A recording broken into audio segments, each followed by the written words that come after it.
A civilization stirred within fertile deltas. Mekong waters shaped destiny and culture. Ancient villages whispered of rising power. How did this land birth a kingdom? By the 9th century, foundations emerged. Communities united under shared traditions. Rulers sensed opportunity amid shifting worlds.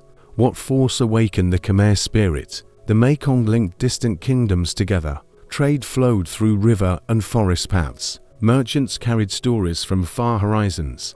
How did geography shape Khmer ambition? Cambodia's crossroads connected rich empires. Routes brought wealth, ideas, and influence. Markets thrived under watchful royal eyes.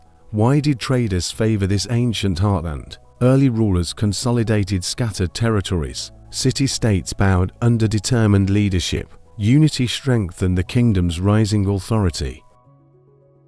What strategies forged such powerful cohesion?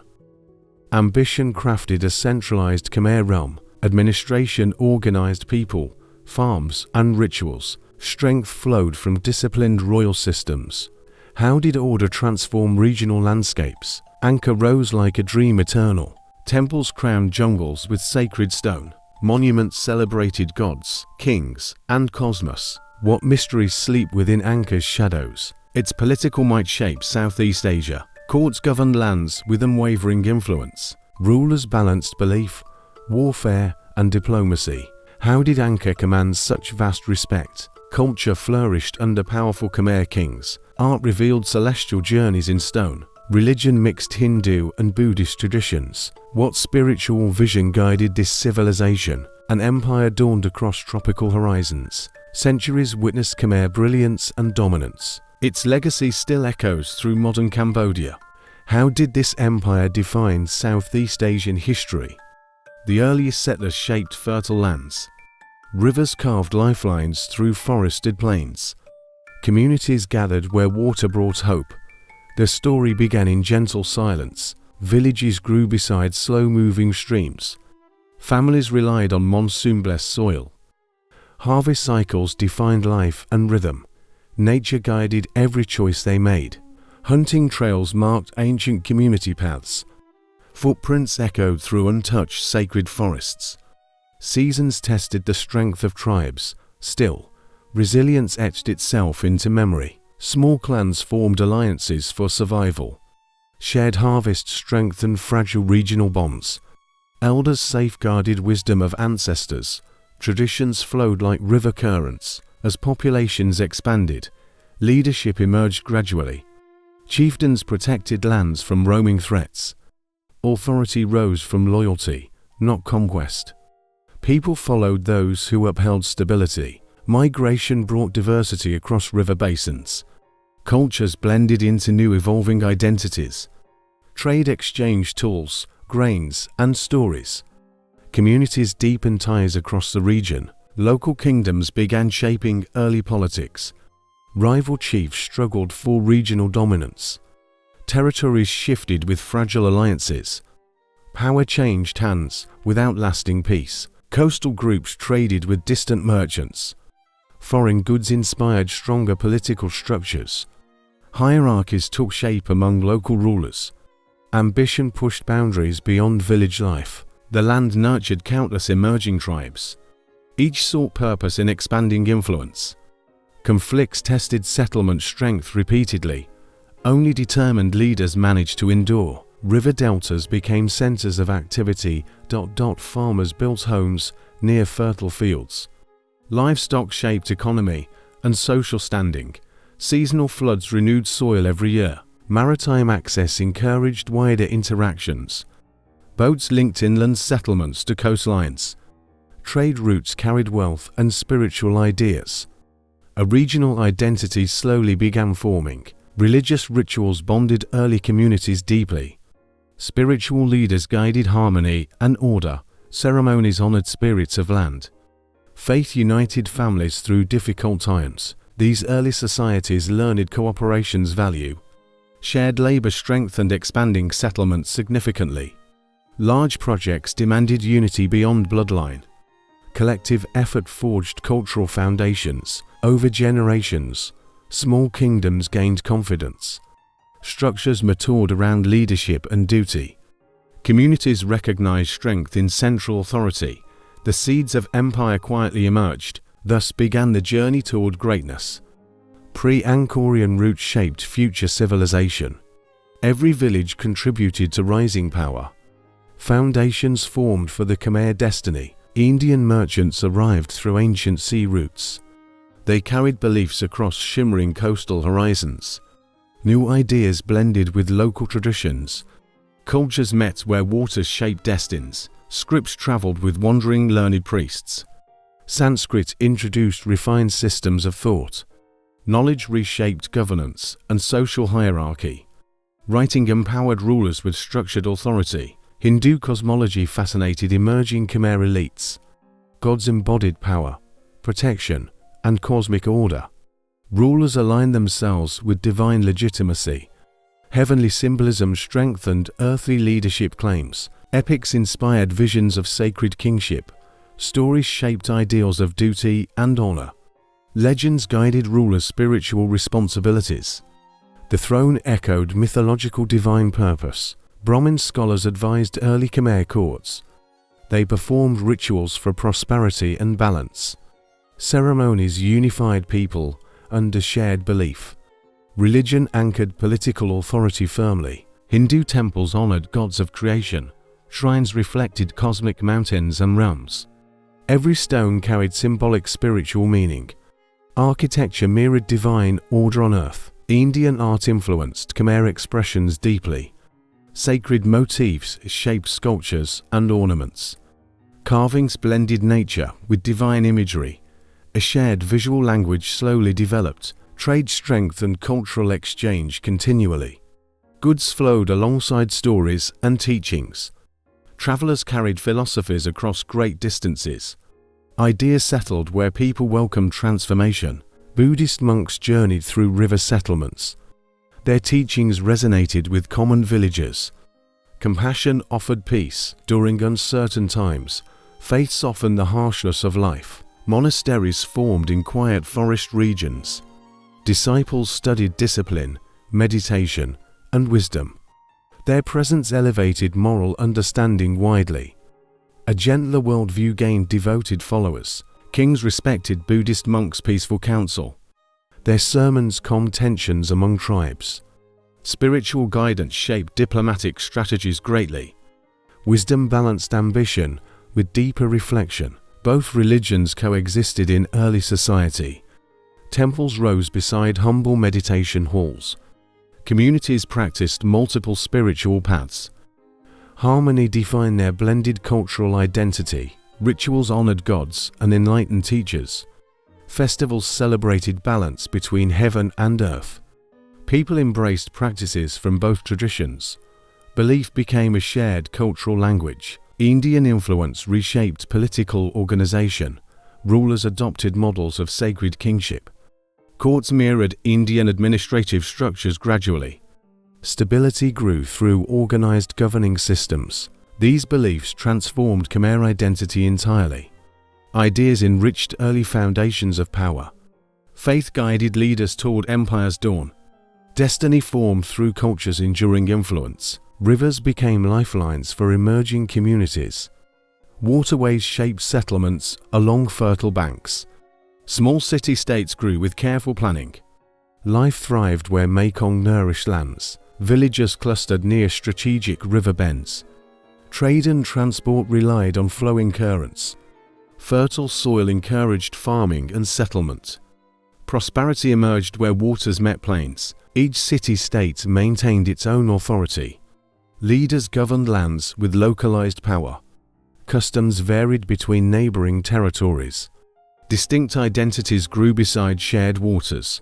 Walls and moats protected smaller kingdoms. Fortifications defended against raiders and rivals. Communities learned strength through careful planning. Safety allowed growth of culture steadily. Markets developed at river crossroads strategically. Goods exchanged strengthened regional economies naturally. Artisans prospered with new wealth inflow. Specialized trades shaped social hierarchies clearly. Temples rose at central city locations. Religious centers unified population under devotion. Spiritual authority reinforced political influence locally. Rituals celebrated rivers' life-giving blessings. Alliances formed through marriage and diplomacy. Neighboring states negotiated trade and peace. Conflict flared, but rarely destroyed bonds. Shared interests encouraged regional cooperation gradually. Villagers constructed reservoirs to store water. Irrigation supported agriculture and growing populations. City planning reflected environmental understanding deeply. Communities thrived through combined labor efforts. Mekong trade connected inland and coastal regions. Goods and culture flowed with each voyage. Ideas traveled alongside rice and timber. Communication shaped emerging political landscapes gradually. Leadership emerged among prominent city families. Chieftains gained respect through wisdom and courage. Authority rested on both skill and lineage. Legitimacy strengthened through public and ritual support. Military units protected city-state boundaries effectively. Raiding parties tested defenses and strategies. Survival required careful coordination of forces. Rulers learned diplomacy alongside battlefield tactics. Population growth demanded organized administration systems. Taxes, labor, and resources were carefully managed. Government structures laid foundations for expansion. Urbanization signaled transition toward empire formation. Religion guided city development and morality. Priests advised rulers and monitored ceremonies. Spiritual guidance influenced daily communal life. Faith intertwined with social and political order. Each Mekong settlement contributed to Khmer identity. Shared culture grew across small domains. City-states planted seeds of unified power. Foundations prepared for empire's grand emergence. These river kingdoms shaped history's trajectory. Local governance evolved into centralized authority. Rivers carried wealth, culture, and ambition.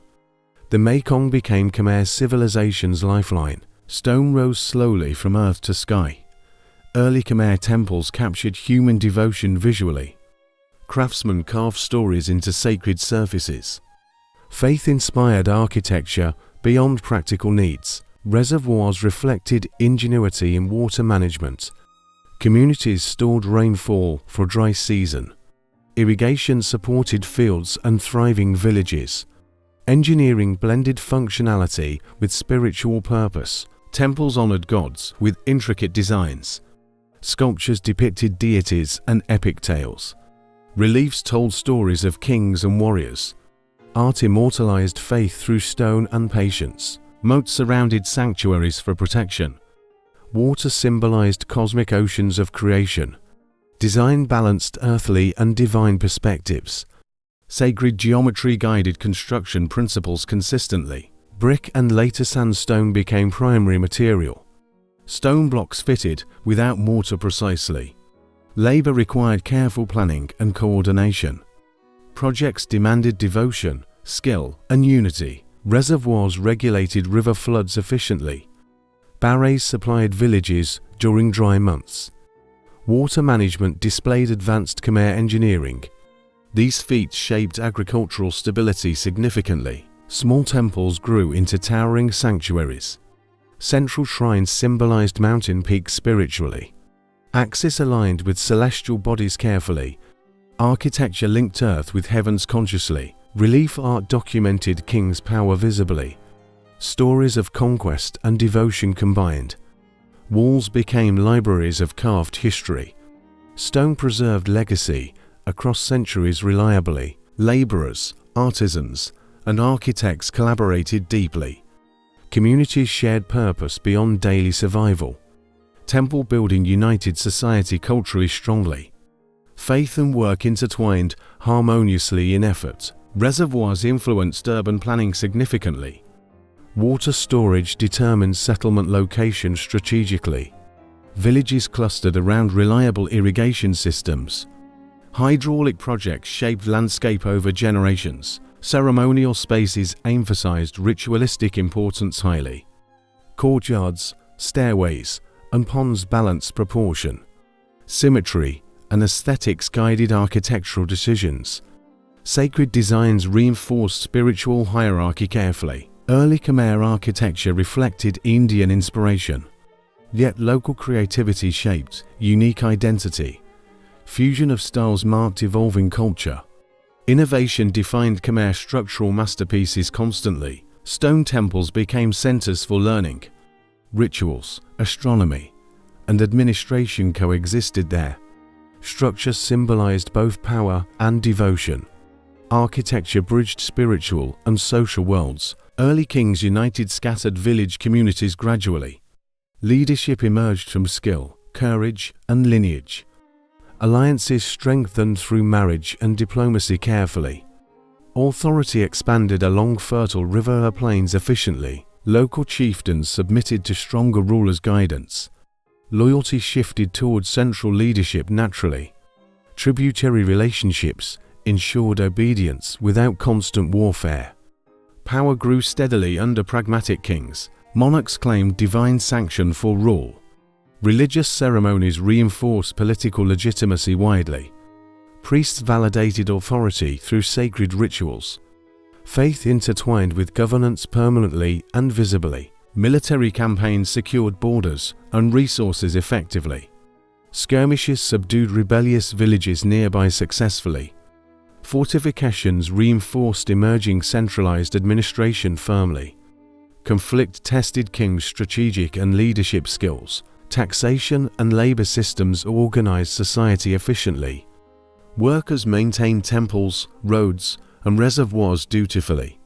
Agriculture flourished under structured oversight consistently.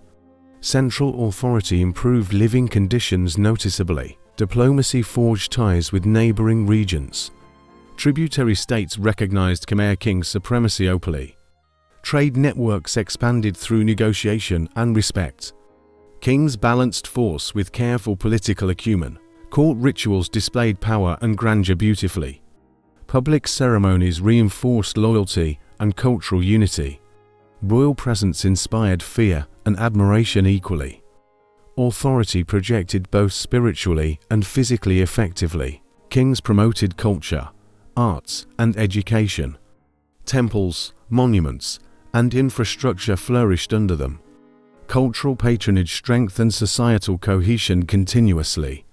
Legacy was established through visible achievements permanently. Territorial expansion required careful administration and planning.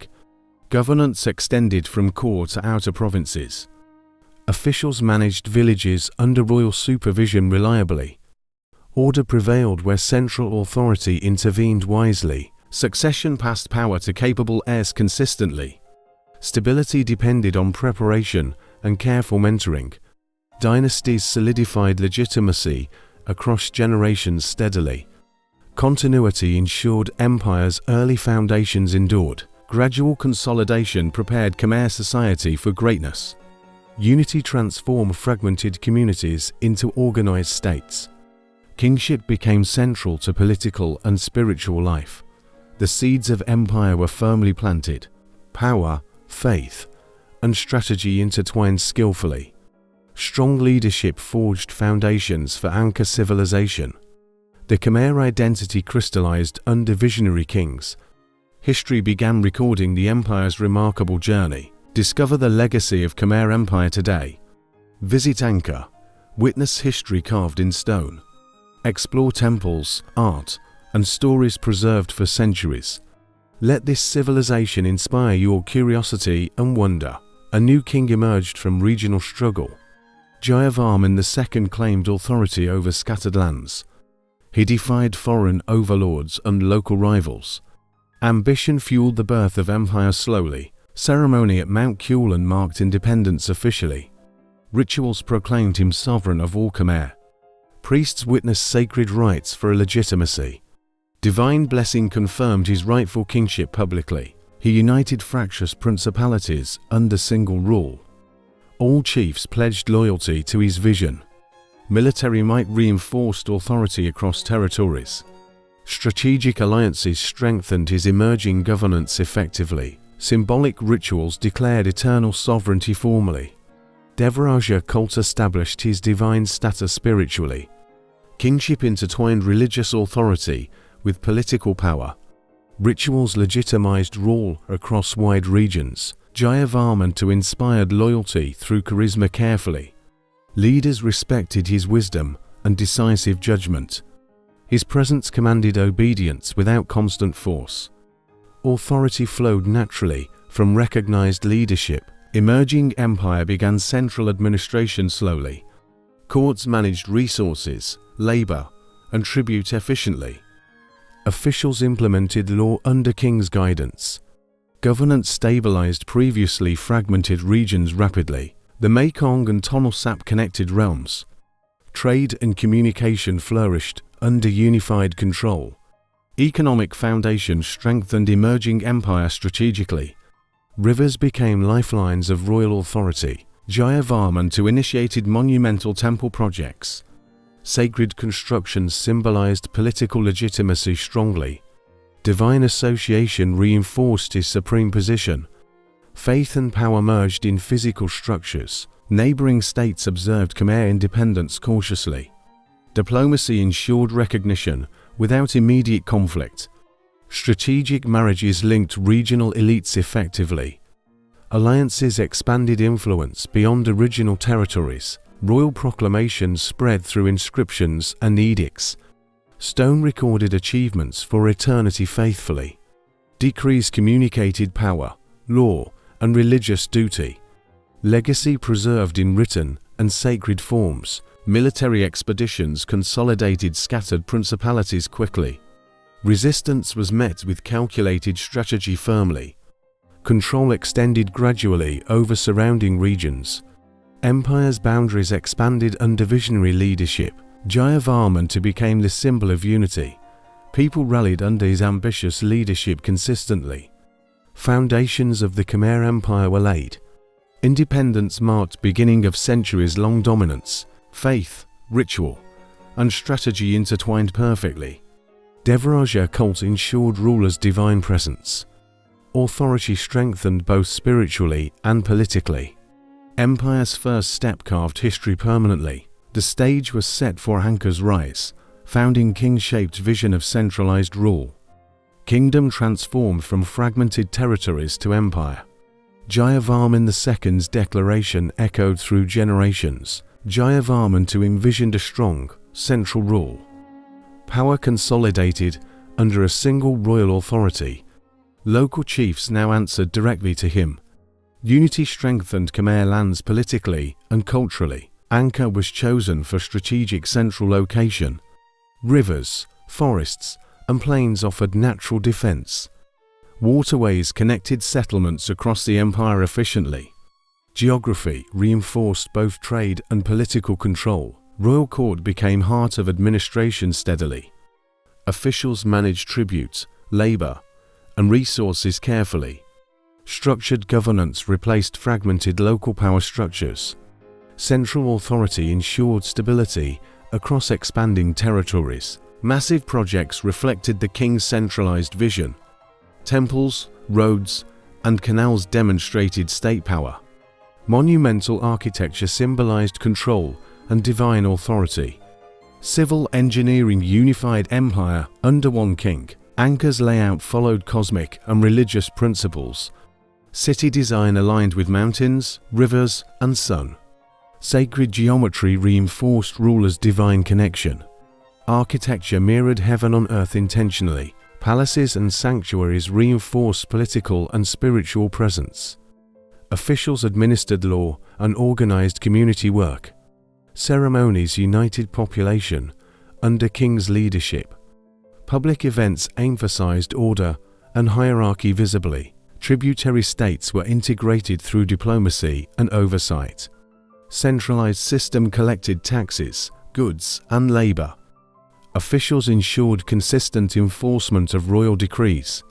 Local rulers retained limited authority under supervision. Defensive structures surrounded capital strategically and efficiently. Moats, walls, and towers protected core districts. Fortifications deterred rebellion and foreign incursions successfully. Security allowed growth and prosperity within city. Angkor became hub of culture and learning. Temples, schools, and libraries flourished under kings. Religious and civic life centered in capital. Population thrived around royal governance and guidance. Infrastructure linked capital to far provinces reliably. Roads, rivers, and canals carried people and goods. Communication strengthened loyalty and administrative efficiency. Empire functioned cohesively under centralized authority. Rituals validated king's supremacy publicly and spiritually. Priests performed ceremonies reinforcing political legitimacy. Devaraja cult symbolized divine sanction of power. Faith intertwined closely with state organization. Centralization prepared Khmer Empire for territorial expansion. Unified leadership allowed coordinated military campaigns effectively. Angkor's establishment anchored empire for centuries. Capital became symbol of enduring Khmer authority. The Khmer kings sought both land and influence. Military strength ensured boundaries remained firmly controlled. Armies marched along rivers and dense forests. Expansion combined strategy, skill, and careful planning. Diplomacy complemented the force of conquest effectively. Alliances prevented unnecessary conflict with neighboring realms. Marriages linked powerful regional families strategically. Negotiation often preserved resources and strengthened loyalty. Campaigns targeted rebellious provinces with precision and force. Sieges, ambushes, and patrols maintained constant pressure. Victory secured tribute and regional submission efficiently. Control extended across plains, hills, and rivers. Army organization improved with centralized command systems. Generals led troops trained for discipline and loyalty. Communication between units ensured coordinated military action. Logistics supported large forces across varied terrain. Tributary states recognized Khmer authority cautiously but willingly. Leaders paid tribute to avoid devastating raids. Political control often relied on recognition, not occupation. Respect and fear maintained regional stability successfully. Borders shifted as campaigns achieved strategic objectives. New provinces provided resources, manpower, and wealth. Expansion allowed construction of temples and infrastructure. Empire grew organically through planning and vision. Military victories enhanced king's prestige among subjects. Rulers demonstrated divine sanction through battlefield success. Triumphs reinforced legitimacy of centralized power publicly. Faith and force intertwined under royal authority. Naval units patrolled rivers and coastal regions. Waterborne logistics enabled rapid troop movement efficiently. Control over waterways secured trade and communication. Rivers became arteries of empire's expanding influence. Rebellious lords were integrated through subtle persuasion. Some retained local authority under strict supervision. Loyalty was ensured through rewards and accountability. Empire grew through both conquest and diplomacy. New territories absorbed local cultures and customs gradually.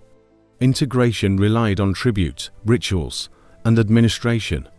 Shared practices helped unify diverse populations peacefully. Political cohesion was strengthened through cultural assimilation. Kings monitored distant provinces using envoys and spies. Reports informed strategic military and governance decisions. Rapid response minimized rebellion and instability threats. Central authority remained strong despite expansive territory. Through campaigns and negotiation, Khmer power flourished. Boundaries expanded steadily under visionary leadership consistently. Military prowess and diplomacy ensured enduring dominance. Empire laid foundation for centuries of growth. Khmer rulers embraced diverse local traditions respectfully. Customs, rituals, and languages blended gradually together. Unity grew without erasing regional cultural identities. Empire balanced central authority with local diversity. Tributary states maintained certain autonomous practices carefully. Kings allowed traditions while enforcing overarching laws. Shared festivals encouraged loyalty and participation widely. Cultural integration strengthened social cohesion effectively. Artisans from various regions contributed to temples. Architecture reflected a fusion of styles beautifully. Carvings depicted local myths alongside royal achievements. Creative expression unified empire visually and spiritually. Religious practices combined Hindu and local beliefs. Buddhist teachings influenced morality and governance subtly. Priests guided rulers in culturally sensitive ways. Faith bridged differences across diverse populations smoothly. Trade networks connected regions and encouraged exchange. Goods, ideas, and technologies flowed between cities. Markets became spaces for cross-cultural interaction actively. Commerce reinforced empires' shared identity economically. Language evolved to facilitate administration efficiently. Sanskrit influenced inscriptions. Khmer shaped spoken communication. Documentation linked court, provinces, and religious centers. Writing became a tool of governance and unity. Rituals blended royal ideology with local customs. Coronation, harvest, and water ceremonies involved communities. People felt connected to empire's central authority. Participation nurtured loyalty and collective belonging consistently. Marriage alliances integrated powerful families strategically. Dynastic unions strengthened political cohesion effectively. Lineage linked remote regions to central authority. Family ties reinforced empire's unity culturally. Art and literature celebrated diversity harmoniously. Temples depicted multiple deities and regional heroes. Performances showcased stories from various Khmer provinces. Cultural projects emphasized shared identity and pride. Infrastructure linked distant provinces symbolically and practically. Roads, canals, and temples united empire physically. Travel encouraged interaction and cultural exchange broadly. Empire's cohesion grew through connectivity and mobility. Governors respected local leadership while enforcing rule. Autonomy fostered goodwill and smoother administration. Balance of power prevented unrest and rebellion. Local customs coexisted under centralized governance effectively. Festivals and ceremonies spread royal ideology widely. Public participation reinforced allegiance to the king. Integration created a sense of belonging universally. Empire's cultural fabric became strong and resilient. Education and religion taught shared values intentionally. Schools and monasteries unified elite and commoner thinking. Moral and political principles guided population collectively. Knowledge strengthened cultural bonds across the empire. Through careful integration, Khmer identity solidified permanently. Diverse peoples became loyal subjects of empire. Shared culture ensured stability during expansion phases. Unity without erasure defined Khmer imperial strategy. Khmer kings embraced Hinduism as guiding principle. Divine kingship strengthened authority across the empire. Deities symbolized power, law, and cosmic order. Faith legitimized rule over diverse populations uniformly. Temples honored Vishnu, Shiva, and cosmic creation. Monuments reflected divine connection to earthly authority. Architecture symbolized heaven on earth through design. Sacred spaces reinforced rulers' spiritual legitimacy visibly. Rituals confirmed kings' alignment with divine will. Priests performed ceremonies for prosperity and stability. Coronation linked monarch to cosmic order directly. Faith and power intertwined visibly and symbolically. Devaraja cult celebrated kings as living gods. Divine sanction inspired loyalty among nobles and people. Symbolic rituals conveyed eternal authority through spectacle. King's image became central to religious devotion. Sacred art illustrated myths, cosmic cycles, and kings. Carvings depicted epic narratives and royal achievements. Visual storytelling reinforced ideology and cultural memory. Stone monuments immortalized religious and political doctrine. Festivals promoted devotion and unified subjects widely. Public ceremonies displayed grandeur and cosmic symbolism. Communities participated in rituals honoring ruler and gods.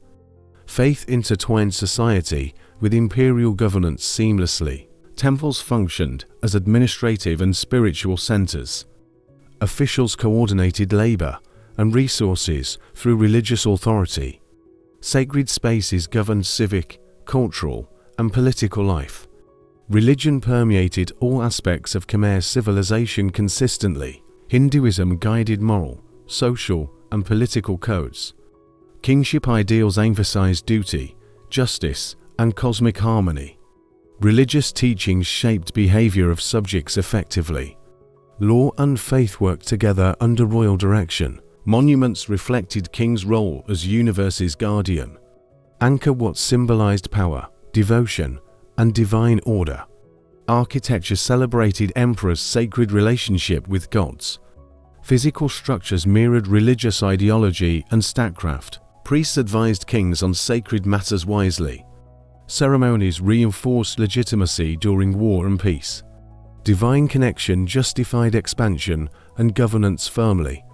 Spiritual authority strengthened political influence throughout empire. Religious promotion encouraged cultural and administrative cohesion. Shared beliefs unified diverse populations under central rule. Hindu ideology became backbone of Khmer governance. Faith provided both legitimacy and societal guidance consistently. Sacred inscriptions recorded religious and royal accomplishments. Writing immortalized kings' achievements and divine favor. Documentation reinforced ideology for generations to follow. Stone became medium of spiritual and political memory. Through Hinduism, kings shaped society and identity. Royal ideology reinforced obedience, stability, and unity. Faith intertwined with every aspect of rule. Empire's strength rested on belief and devotion. Suryavarman to envision grandeur beyond imagination. Angkor Wat rose from stone and devotion. Monuments symbolized both political and spiritual power. Faith and authority merged within towering walls. Design reflected cosmos and Khmer divine ideology. Central sanctuary represented Mount Meru, sacred mountain. Moats mirrored oceans, surrounding heavenly realms symbolically. Architecture embodied king's relationship with universe carefully. Laborers carved intricate bas-reliefs with dedication. Stories of gods, kings, and cosmic order. Stone inscriptions preserved history for future generations. Art immortalized Suryavarman II's sacred ambition. The temple served both religious and administrative purposes. Officials conducted governance amidst monumental sacred spaces. Rituals reinforced king's divine authority publicly. Sacred ceremonies legitimized political control effectively. Orientation aligned with cardinal points precisely and intentionally. Sun and celestial bodies guided architectural planning. Cosmic symbolism strengthened spiritual and political connection. Design reflected harmony between heaven and earth. Carving depicted Vishnu, heroes, and royal exploits. Mythology blended with historical achievements narratively. Wall reliefs taught morality, devotion, and loyalty. Art communicated ideology to common people clearly. Moats and walls protected sacred central sanctuary. Water management reinforced both symbolism and function. Defensive structures demonstrated political and spiritual authority. Sacred space signified empire's strength and stability. Angkor Wat became focal point for devotion. Pilgrims traveled from distant regions consistently. Temple inspired awe and loyalty among subjects. Faith reinforced centralized authority and societal cohesion. Construction required thousands of workers and craftsmen. Quarries, transport, and labor coordinated meticulously. Projects reflected organizational skill and vision comprehensively. Empire's capabilities displayed in monumental stone achievements. The temple symbolized Khmer identity and pride. Royal patronage demonstrated wealth, devotion, and power. Angkor Wat defined Suryavarman II's enduring legacy. Architecture immortalized king's divine and political vision. Sacred inscriptions emphasized connection between ruler and gods.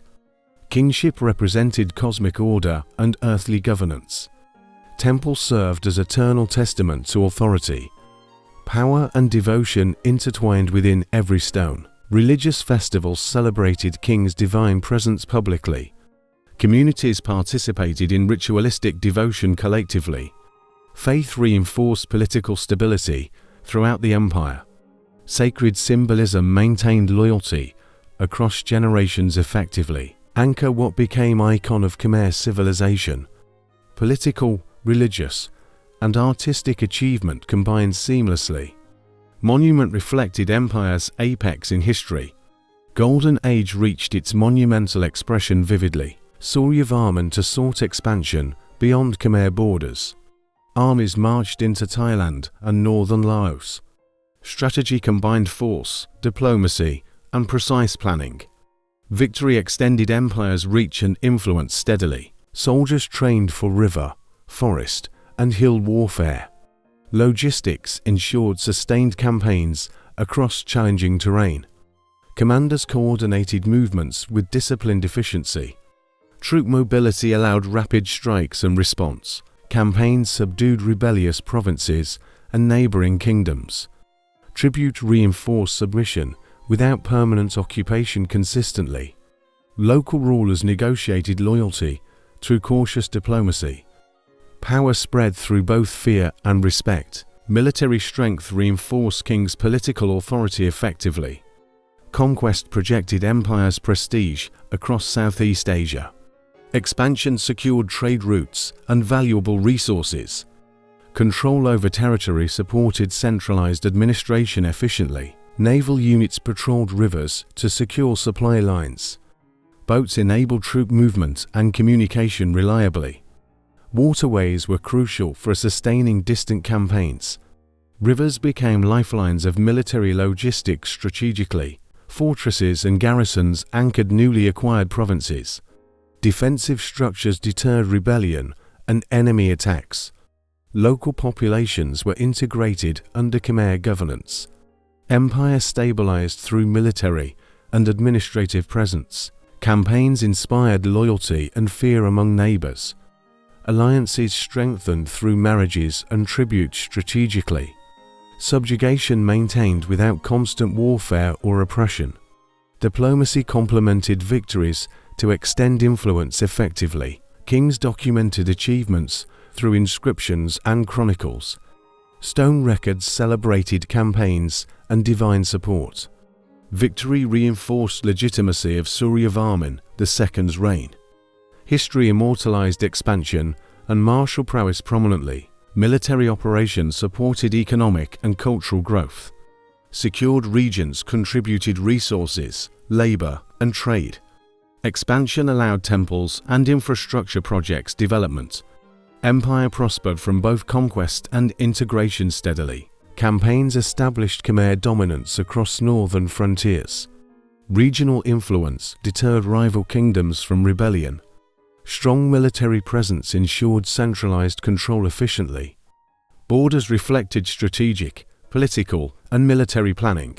Through campaigns, Khmer identity and power solidified. Soldiers, officials, and subjects shared collective purpose. Empire's influence spread across present-day Southeast Asia. Golden Age expanded both culturally and territorially. Suryavarman to transformed landscape with ambitious engineering. Canals, reservoirs, and barrays regulated seasonal waters. Irrigation supported agriculture and growing populations. Hydraulic projects reflected knowledge, vision, and planning. Thom sap and surrounding rivers fed fields. Water stored during wet season nourished crops. Drought and flood cycles were carefully managed. Engineering ensured food security across the empire. Reservoirs connected villages to central administration efficiently. Labor organized thousands to construct massive structures.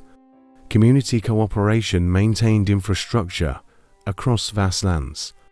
Water systems linked agricultural and urban development. Moats protected sacred temples and controlled floodwaters.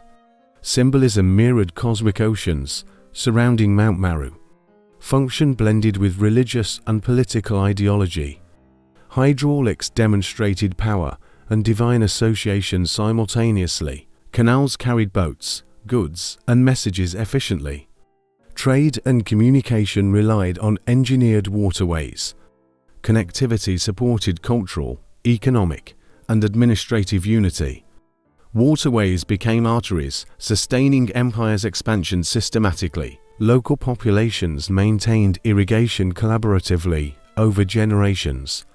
Labor reinforced loyalty to central authority regularly.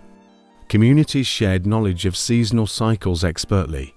Engineering projects strengthened social cohesion and governance. Barrays reflected Khmer understanding of water flow. Reservoirs measured, channeled, and distributed resources precisely. Flood control prevented crop loss and famine. Hydraulic networks enhanced regional stability and prosperity. Water management enabled surplus production for cities. Agriculture supported urbanization, temples, and royal courts. Empire thrived economically through careful planning strategically. Infrastructure underscored centralized states' efficiency and power. Sacred reservoirs linked cosmology with functionality visibly. Design symbolized cosmic order and king's authority. Religious rituals intertwined with practical water systems. Faith justified large-scale labor and engineering projects. Irrigation ensured food supply from military campaigns. Sustained troops allowed further territorial expansion confidently. Hydraulic mastery reinforced Khmer strategic and political strength. Water systems became empire's lifeblood permanently and efficiently. The Mekong and Thom sap system flourished. Agriculture, transport, and trade thrived simultaneously. Hydraulic innovation defined Golden Age prosperity clearly. Empire's engineering reflected vision and societal mastery. Suryavarman II's water systems endured for centuries. Future rulers maintained and expanded hydraulic networks. Infrastructure legacy supported Angkor's monumental growth continuously. Engineering achievements immortalized Khmer ingenuity and foresight. Under Suryavarman II, creativity reached extraordinary heights.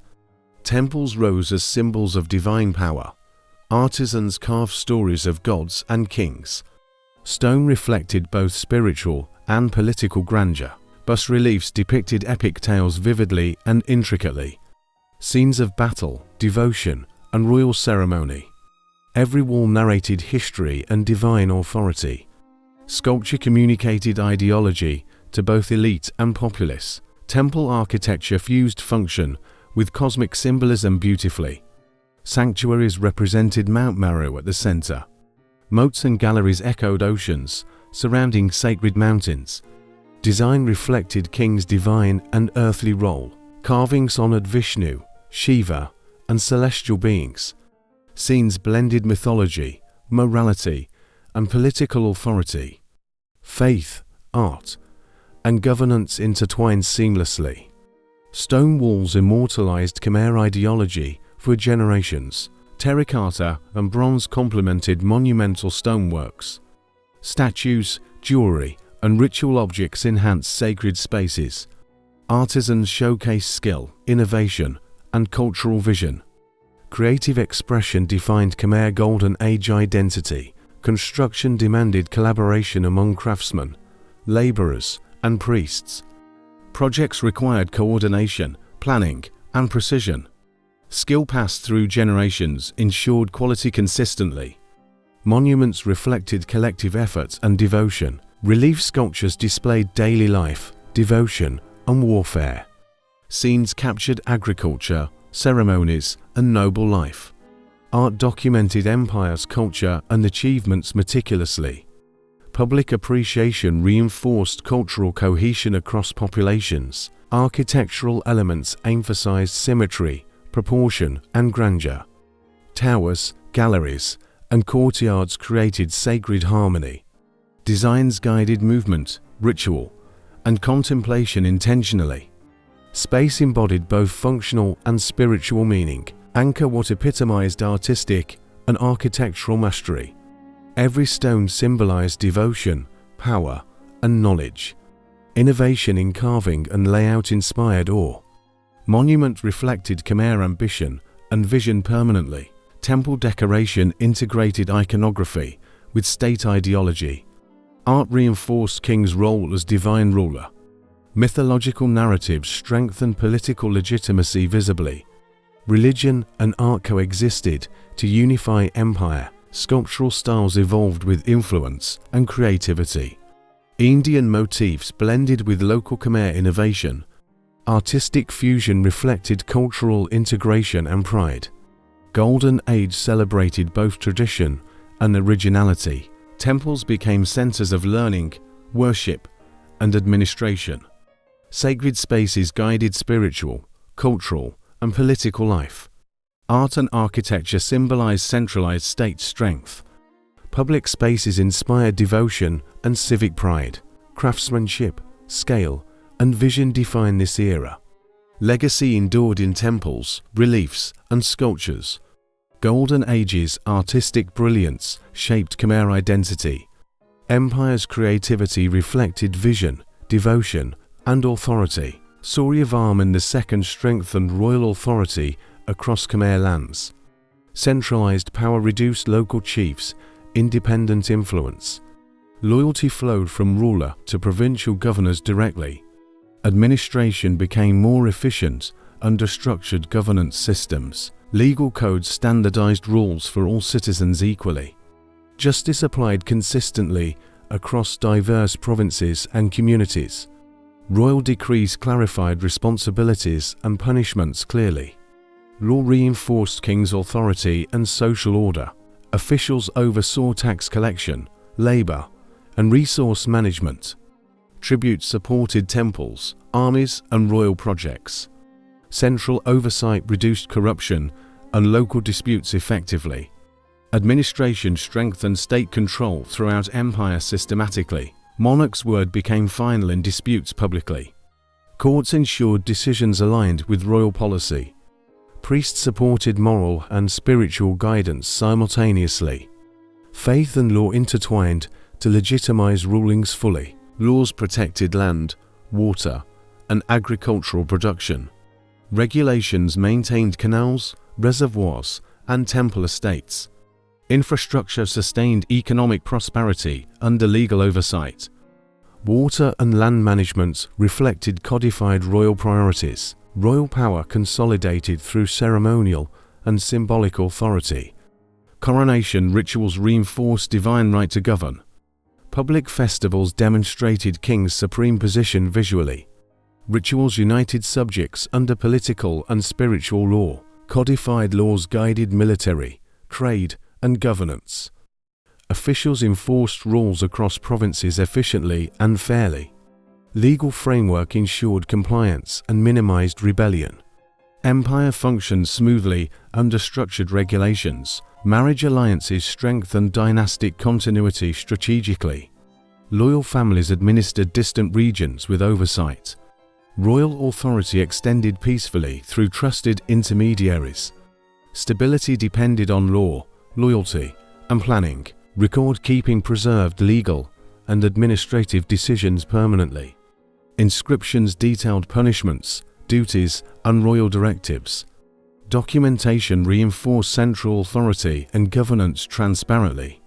Stone records conveyed legitimacy to present and future. Consolidation allowed Khmer Empire to flourish politically. Centralized governance supported expansion and cultural projects. Legal codification strengthened society under uniform rules. Empire's golden age relied on structure and authority. Suryavarman II's reforms ensured enduring stability and loyalty. Power rested on law, faith, and administration. Governance unified people across vast territories effectively. Codification marked an era of organized, strong rule. Hinduism guided kings and commoners alike faithfully. Deities embodied law, order, and cosmic power. Rulers claimed divine legitimacy through sacred association. Faith reinforced hierarchy across Khmer society widely. Mount Meru inspired temples and spiritual concepts profoundly. Sacred mountains reflected heaven's structure on earth. Cosmology guided kings' decisions and moral conduct. Religion intertwined with politics, governance, and law. Mahayana Buddhism arrived, influencing thought and devotion gradually. Compassion and wisdom tempered Hindu-inspired hierarchy slowly. Monks taught moral guidance and spiritual discipline. Villagers embraced Buddhist practices alongside traditional beliefs. Temples reflected blended religious traditions and cosmology. Shrines honored both Hindu gods and Buddhist teachings. Rituals evolved, incorporating multiple spiritual practices carefully. Faith adapted to regional and local contexts effectively. Royal ideology relied on divine sanction for rule. Devaraja cult linked kings to supreme deities. Ceremonies strengthened authority and unified subjects spiritually. Religion justified centralized power and governance publicly. Sculptures depicted gods, kings, and sacred narratives. Art reinforced spiritual hierarchy and cultural values. Mythology shaped moral expectations and political ideals. Visual storytelling educated and inspired common people consistently. Religious festivals reflected blending of Hindu and Buddhist traditions. Community participation reinforced loyalty to ruler and gods. Rituals united populations under shared beliefs consistently. Ceremonies strengthened cohesion across the empire effectively. Kings patronized both temples and monasteries generously. Construction projects demonstrated devotion and political ambition visibly. Sacred spaces linked spiritual and administrative functions permanently. Architecture manifested cosmology, power, and cultural identity. Daily practice included offerings, prayers, and meditation. Villagers participated in ceremonies marking seasonal and spiritual cycles. Faith structured daily and communal life systematically. Beliefs guided conduct and social obligations regularly. Artisans carved sacred figures inspired by religion. Sculpture communicated stories of gods and kings clearly. Monuments became enduring symbols of spiritual devotion. Faith shaped aesthetics and artistic expression consistently. Religious integration strengthened Khmer identity and unity. Blended traditions supported empire's cultural and political stability. Faith became backbone of governance and society.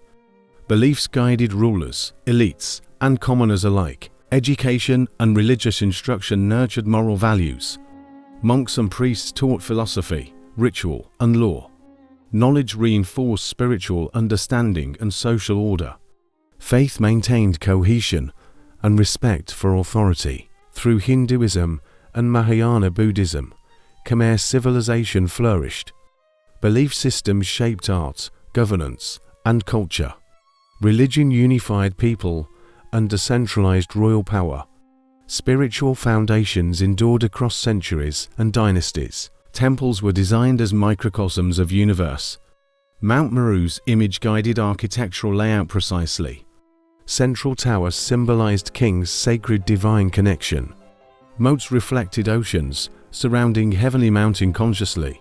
Orientation aligned with cardinal points and celestial bodies. Sunrise and sunset marked ritualistic ceremonies clearly. Geometry represented cosmic order and king's authority. Faith and power merged in temple design. Sacred layout reinforced royal ideology and legitimacy. Courtyards and galleries guided movement of worshippers. Spaces allowed rituals connecting ruler and divinity. Architecture communicated kingship to common people effectively. Stone carvings depicted gods, kings, and cosmic myths. Every relief illustrated divine order and moral codes. Art reinforced kings' supreme authority spiritually and politically. Sacred imagery educated, inspired, and unified population. Moats and reservoirs served both practical and symbolic purposes.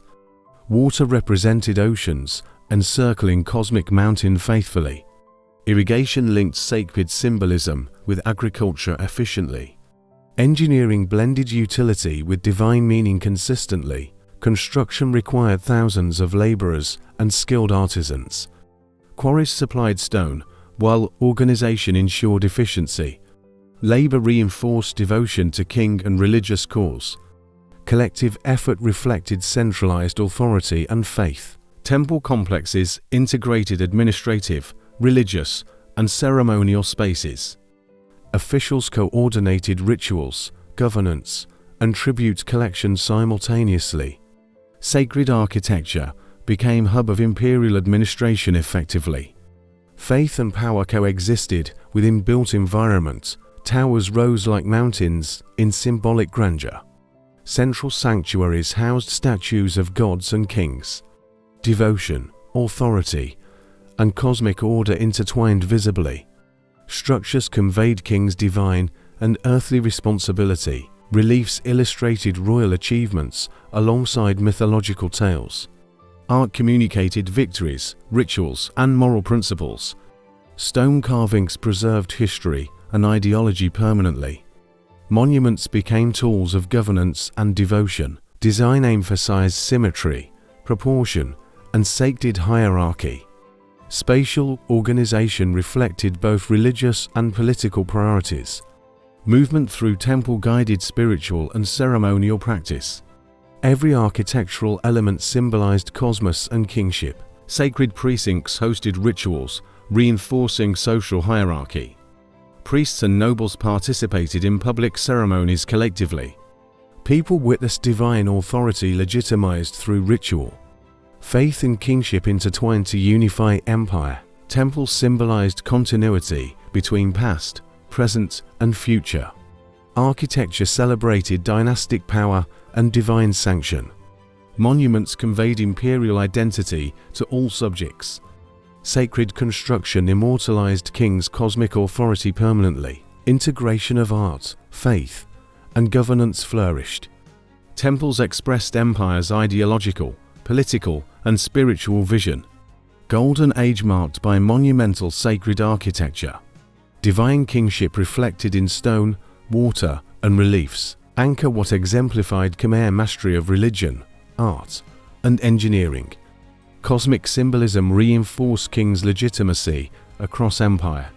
Sacred architecture inspired awe, loyalty, and devotion. Temples immortalized Suryavarman II's vision and authority. Construction reflected societal organization, centralized control, and belief. Monuments became living representation of divine kingship. Temples unified subjects under spiritual and political law. Architecture embodied Khmer civilization's enduring cosmology and power. Khmer artisans carved gods into temple walls. Bas-reliefs depicted divine, human, and cosmic stories. Stone became canvas for sacred narratives vividly. Art communicated belief, power, and moral lessons. Kings appeared alongside deities in intricate sculpture. Royal presence emphasized divine right and authority. Sculptures reinforced central power across empire visually. Stone images inspired awe and loyalty constantly. Mythological tales illustrated morality, virtue, and cosmic balance. Reliefs told stories of Vishnu, Shiva, and heroes. Epic narratives educated people about faith and governance. Art served both devotional and instructional purposes. Scenes depicted everyday life of Khmer subjects. Agriculture, crafts, and ceremonies captured in stone. Commoner life integrated into divine and royal narratives. Art reflected societal structure and cultural practices carefully. Temple galleries displayed processions, battles, and sacred rituals. Figures moved across walls in dynamic sequence. Art emphasized harmony between human and divine worlds. Sculptures conveyed spiritual and political messages together. Stone carvings recorded historical achievements of kings. Military victories and diplomatic successes became permanent records. Art reinforced royal legitimacy and cosmic authority continually. Legacy preserved through detailed craftsmanship and symbolism. Reliefs combined realism with idealized representation carefully. Human figures, animals, and gods intertwined naturally. Scenes captured both aesthetic beauty and narrative clarity. Sculpture merged artistic skill with ideological purpose consistently. Bronze and terracotta complemented stone artistic expression. Small statues decorated homes, shrines, and temples. Portable art reinforced religious devotion and cultural identity. Art circulated ideas across regions and communities effectively. Monumental statues conveyed power, faith, and social hierarchy. Rulers and gods projected authority through scale and posture. Public and private devotion reinforced centralized political structure. Art united spiritual, cultural, and political spheres harmoniously. Artisans mastered anatomy, proportion, and symbolism precisely. Sculpture conveyed divine and human qualities simultaneously. Attention to detail enhanced spiritual and aesthetic impact. Work reflected high level of Khmer craftsmanship consistently. Carving celebrated victories, legends, and moral teachings. Storytelling immortalized kings' achievements alongside religious principles.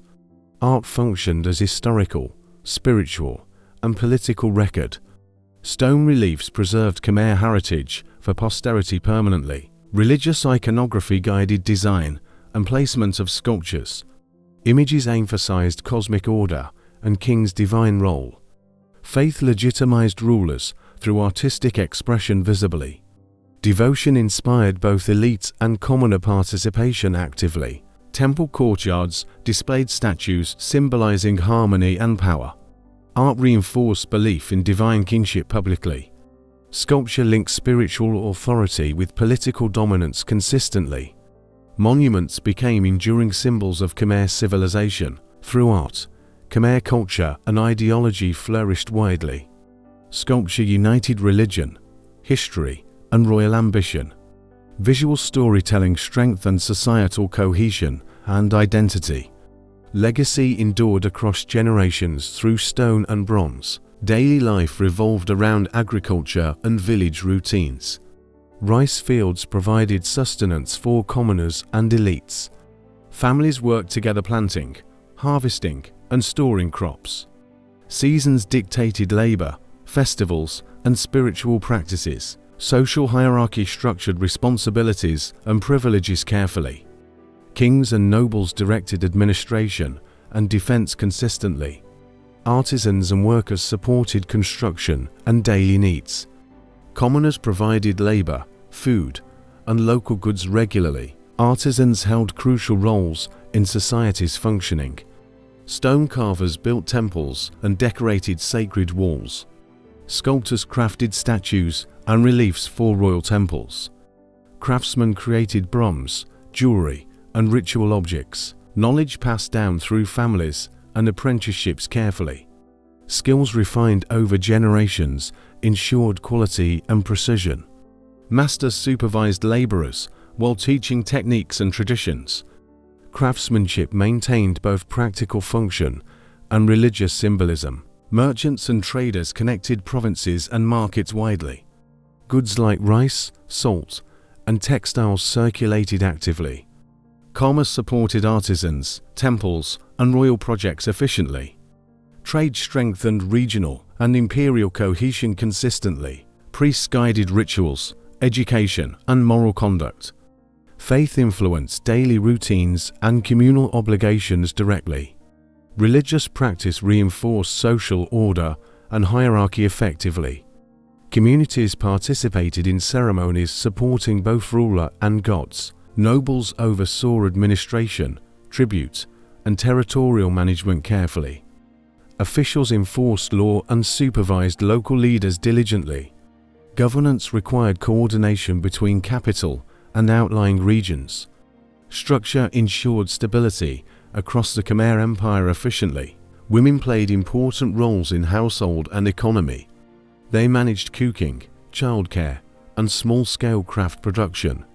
Some women served temples or religious institutions actively.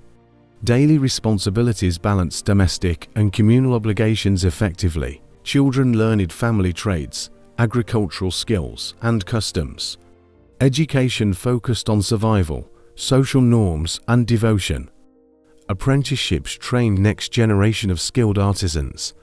Knowledge preservation ensured continuity of cultural and technical skills. Ceremonies and festivals structured social interaction and hierarchy. Communal gatherings reinforced loyalty to king and gods. Festivals allowed artisans to display skill and craft. Public events integrated spiritual and civic life seamlessly. Laborers maintained irrigation systems, roads, and construction sites. Work reinforced social cohesion and centralized authority systematically. Infrastructure projects supported agriculture, trade, and urban growth. Cooperation ensured prosperity and effective governance across provinces. Artisans' contributions elevated Khmer culture and civilization visibly. Sculpture, architecture, and crafts reflected skill and devotion. Creative labor reinforced hierarchy, religious beliefs, and power. Legacy endured through monumental works and daily crafts. Specialized roles created interdependence among social classes. Kings, nobles, artisans, and commoners relied on one another. Each class contributed to economic, spiritual, and political stability. Hierarchy balanced responsibility, duty, and privilege consistently. Religious, administrative, and artistic duties intersected daily. Faith guided behavior, while authority directed society efficiently. Artisans served both practical and symbolic functions continuously. Society thrived through structured roles and collaboration effectively. Khmer daily life blended work, devotion, and culture. Hierarchy ensured order while providing structure and purpose. Artisans symbolized skill, faith, and societal contribution. Every member participated in sustaining empire's prosperity consistently. Khmer kings used festivals to display supreme authority. Public ceremonies celebrated divine connection and royal power. Subjects witnessed rituals, strengthening loyalty and obedience continuously. Grandeur impressed both elite and common populations equally. Coronation rituals declared kings sacred legitimacy formally.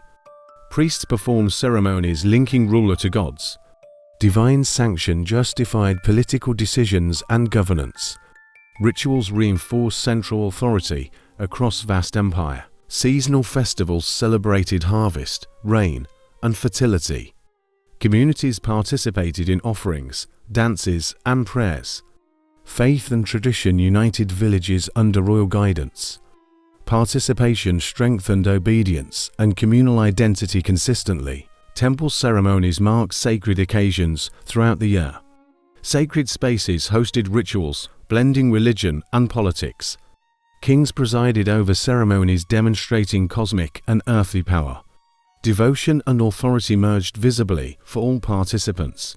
Water rituals symbolized purification, prosperity, and divine favor. Moats and reservoirs played symbolic roles in events. Faith reinforced kings' connection to natural and cosmic forces.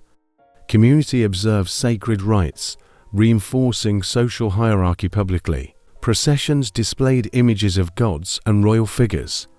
Music, dance, and chant accompanied sacred events continuously. Spectacle inspired awe, loyalty, and reverence in population. Rituals conveyed both political and spiritual messages effectively. Military and diplomatic occasions included ceremonial displays of power. Victory celebrations honored gods and demonstrated king's might. Triumphs reinforced legitimacy across newly acquired territories. Public recognition linked conquest with divine approval consistently. Annual festivals allowed interaction between ruler and subjects. People offered tribute and prayers to strengthen bonds. Participation reinforced shared cultural, religious, and political values. Ceremonies unified empire under king's central authority systematically. Offerings and sacrifices ensured God's favor and protection. Rituals legitimized taxation, labor, and administrative control. Sacred acts intertwined daily life with royal power. Faith supported political hierarchy and centralized governance directly. Religious holidays marked both local and imperial significance. Villages celebrated collectively, reinforcing Khmer cultural identity. Festivals reflected divine kingship and social cohesion clearly. Ceremony, devotion, and authority existed in harmony consistently. Monuments and temples served as stages for sacred events. Architecture enhanced grandeur and spiritual impact of rituals. Sacred spaces legitimized rule and inspired obedience publicly.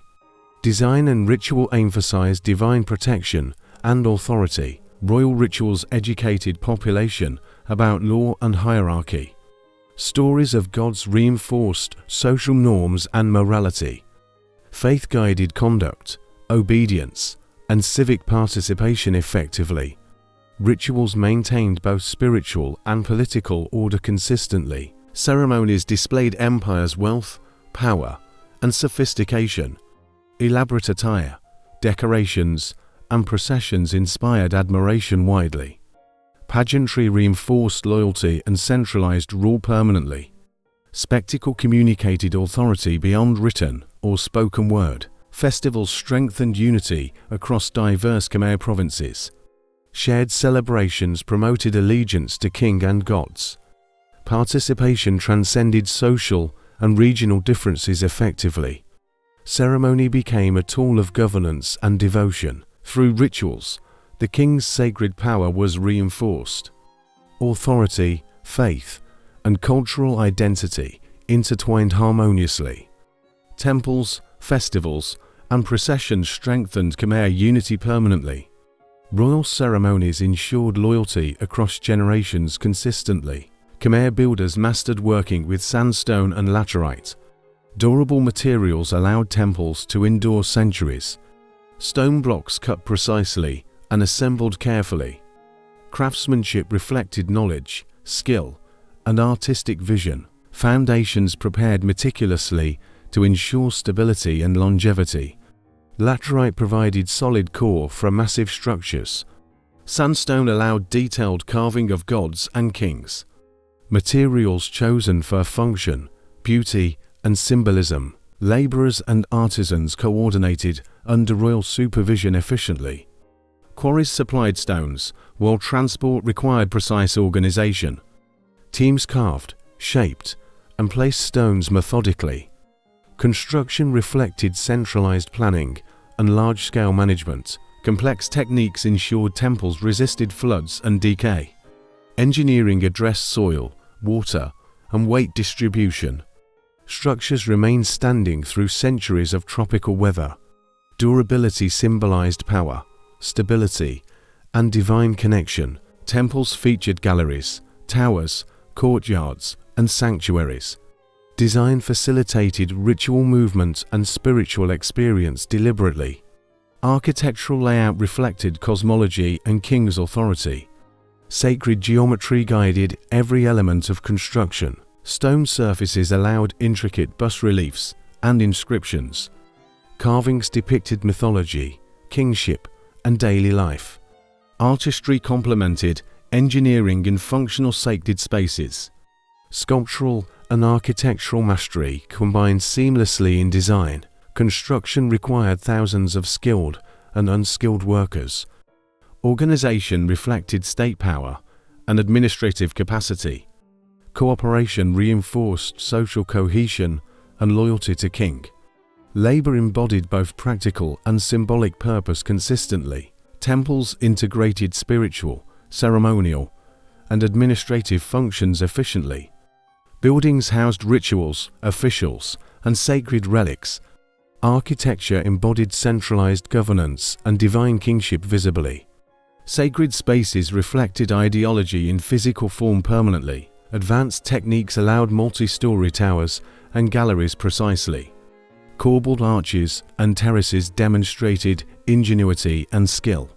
Engineering solved structural challenges of weight and span. Innovation enhanced aesthetic, function, and symbolic meaning. Stone construction communicated power, faith, and civilization widely. Durable temples reinforced Khmer identity and imperial authority. Material mastery showcased empire's technical and artistic brilliance. Structures became enduring symbols of Golden Age achievement. Quarries, tools, and labor were coordinated centrally. Royal planners managed supply, transport, and workforce carefully. Efficiency reflected organizational sophistication of Khmer Empire. Engineering projects required discipline, knowledge, and coordination consistently. Religious and political symbolism integrated into every stone. Temple construction mirrored cosmic order and divine mandate. Faith justified labor and monumental architectural ambition.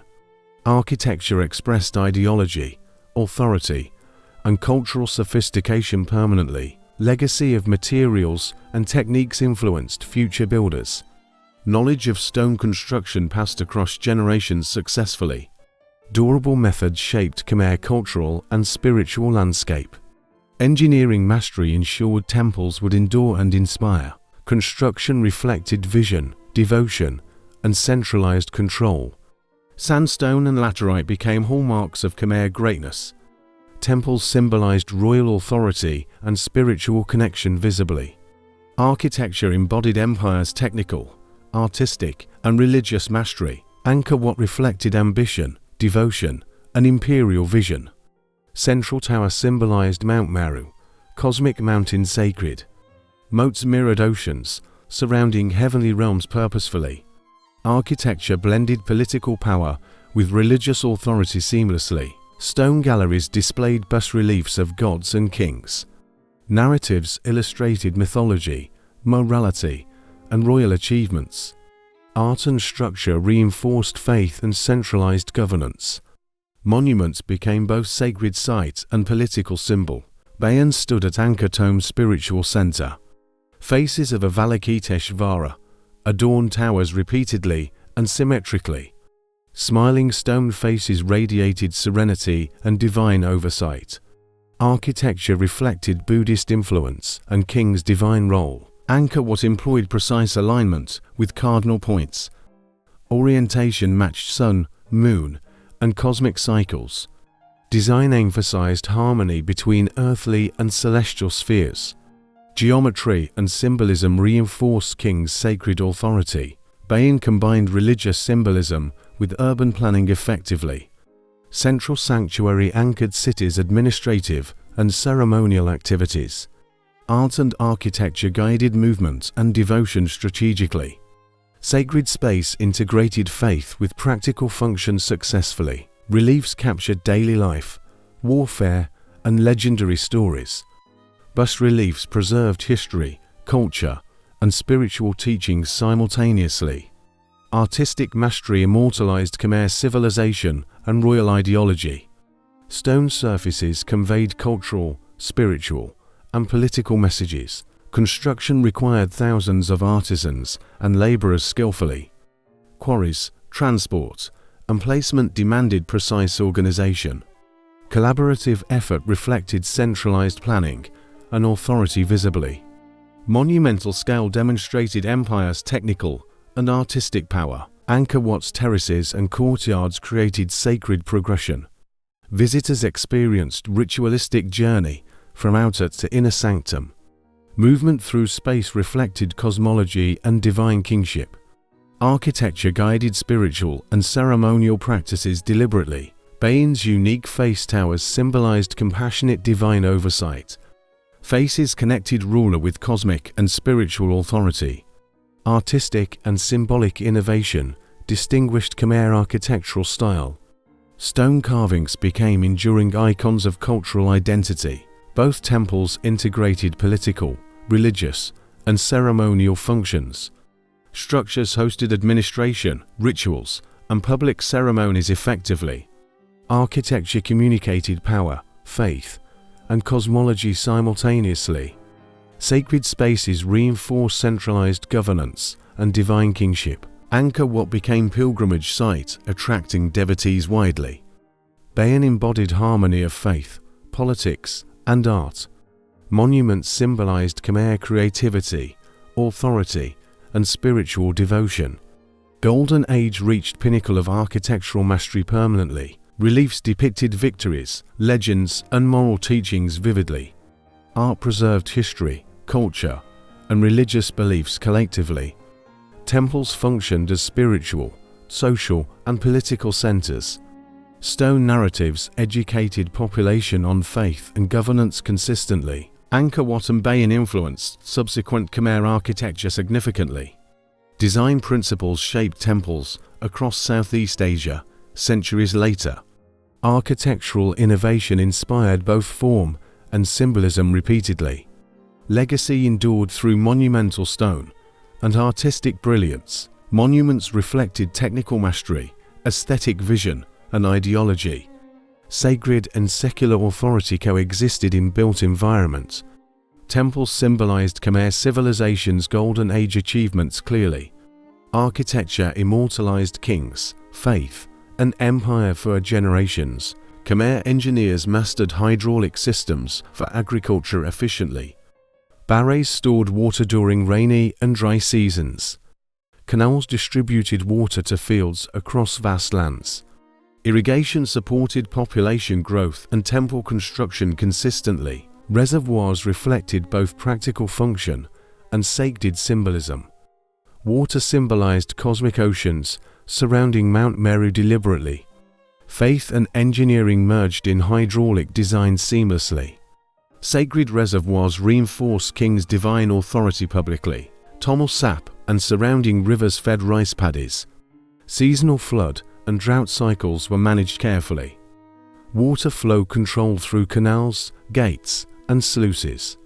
Hydraulic systems ensured crop yields remained stable annually. Laborers coordinated under royal direction for construction projects. Quarries, digging, and transport required centralized planning precisely. Communities contributed labor, reinforcing loyalty and imperial authority.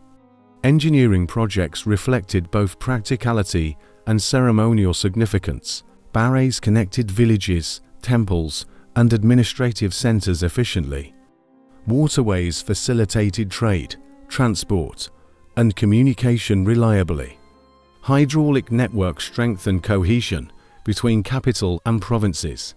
Infrastructure supported both urban growth and rural stability. Reservoirs mitigated floods and stored water for droughts. Engineering ensured survival against seasonal extremes effectively. Water management enabled surplus production for temples and cities. Agriculture, trade, and population thrived due to planning. Canals linked sacred spaces with practical irrigation systems. Moats provided defense, ritual, and flood control simultaneously. Sacred architecture integrated with functional water systems strategically. Faith and infrastructure reinforced each other in design. Hydraulic projects reflected Khmer understanding of topography and hydrology.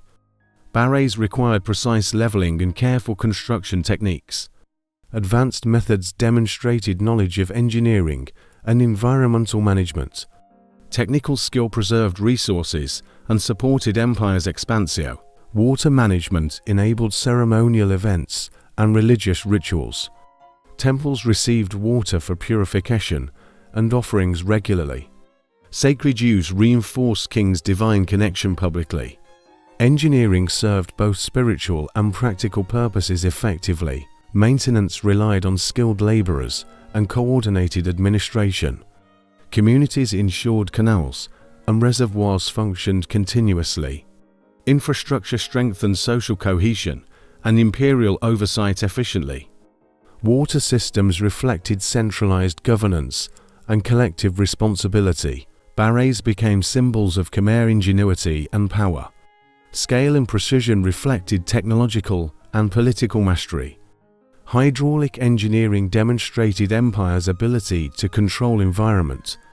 Temples and cities thrived due to effective water management. Sophisticated systems allowed Khmer civilization to flourish agriculturally. Irrigation supported population, economy, and monumental construction.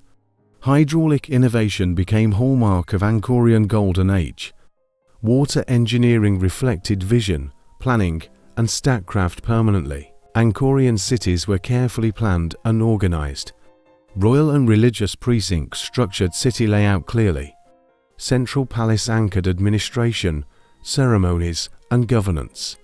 Sacred temples formed focal points of spiritual life. Streets connected markets, temples, and public spaces efficiently. Canals and roads facilitated transport, trade, and communication. Urban planning integrated daily life with ritual purpose. Cohesion reflected centralized control and imperial vision permanently. Moats and walls defined sacred and royal zones. Defense combined with spiritual symbolism deliberately and strategically. Boundaries separated elite, commoner, and religious areas effectively.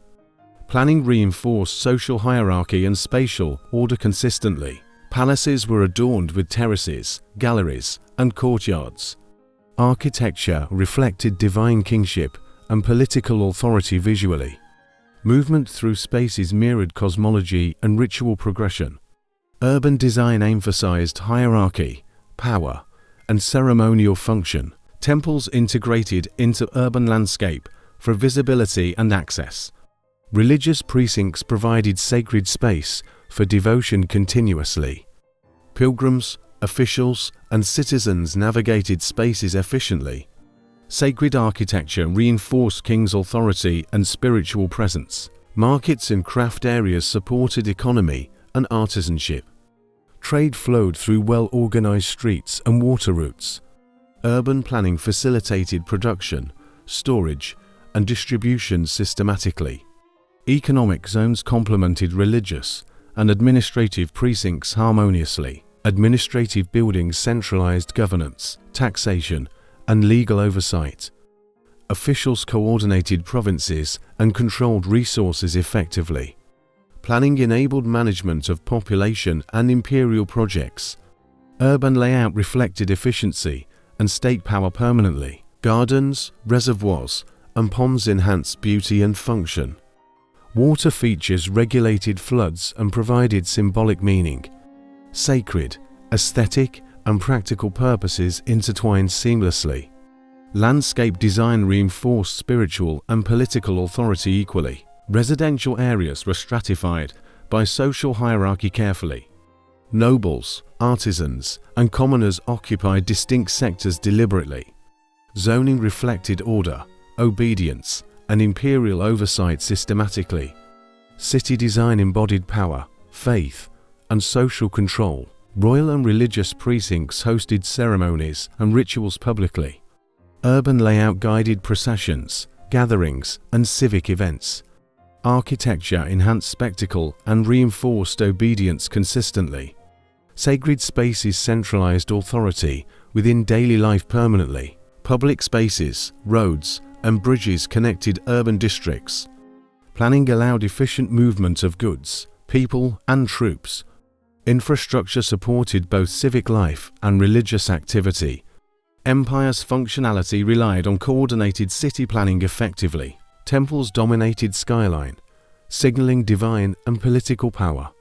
Sacred precincts inspired devotion and reinforced centralized authority. Urban design combined aesthetics, symbolism, and practical governance. Cities reflected Khmer ingenuity, cosmology, and administrative mastery. Angkorian urban planning balanced ritual, economy, and administration. Sacred, royal, and public areas coexisted harmoniously. City design strengthened empire's cohesion and governance permanently.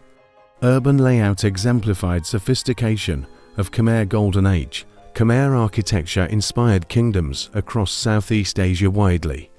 Thailand, Laos, and Vietnam adopted similar temple layouts.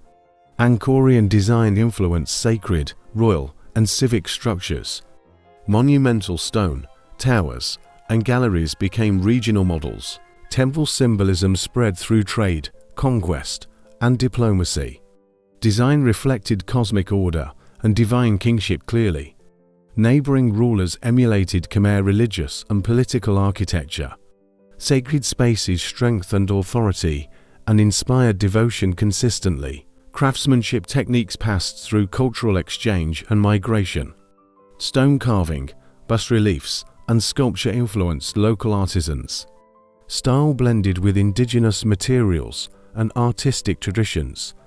Khmer aesthetics merged with regional religious and political ideals. Urban planning principles guided new capitals and precincts.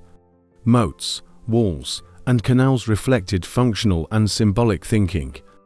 Water management techniques inspired irrigation and hydraulic systems regionally. Infrastructure reinforced governance, agriculture, and religious practice effectively. Bayon smiling faces influenced subsequent Buddhist temple design. Central towers symbolizing Mount Meru became common feature. Architectural motifs, reliefs, and iconography spread widely. Artistic innovation reinforced spiritual and political legitimacy consistently. Barrage and canal systems became models for hydraulic engineering. Neighboring kingdoms replicated reservoirs to support agriculture and cities. Water management reflected Khmer knowledge of landscape and climate.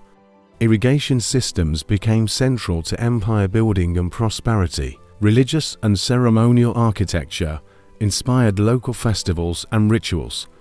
Temples became hubs of devotion, education, and authority.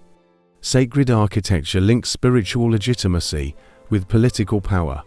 Design reinforced rulers' authority in successive kingdoms permanently. Angkorian stone construction influenced regional durability and aesthetics. Quarrying, carving, and assembly methods spread through Southeast Asia. Monuments reflected technical skill, artistic vision, and ideology. Legacy endured in cultural and architectural heritage consistently. Khmer motifs appeared in palace, temple, and civic buildings. Decoration, bas-reliefs, and sculpture shaped visual culture. Artistic style reflected both influence and local adaptation. Innovation inspired creativity while honoring Khmer traditions permanently. Urban design inspired royal capitals, precincts, and infrastructure. Planning emphasized hierarchy, sacred geometry, and functional order. Cities mirrored cosmology, governance, and ceremonial priorities regionally. Khmer influence endured through city layouts and sacred spaces. Religious integration of Hinduism and Buddhism influenced temple designs. Deity iconography and cosmological symbolism spread widely. Sacred architecture guided rituals and spiritual hierarchy. Faith and political ideology merged in built environment. Successor kingdoms preserved Khmer knowledge and techniques consistently. Apprentices, artisans, and architects transmitted skills across regions. Legacy of Angkorian engineering, art, and architecture endured.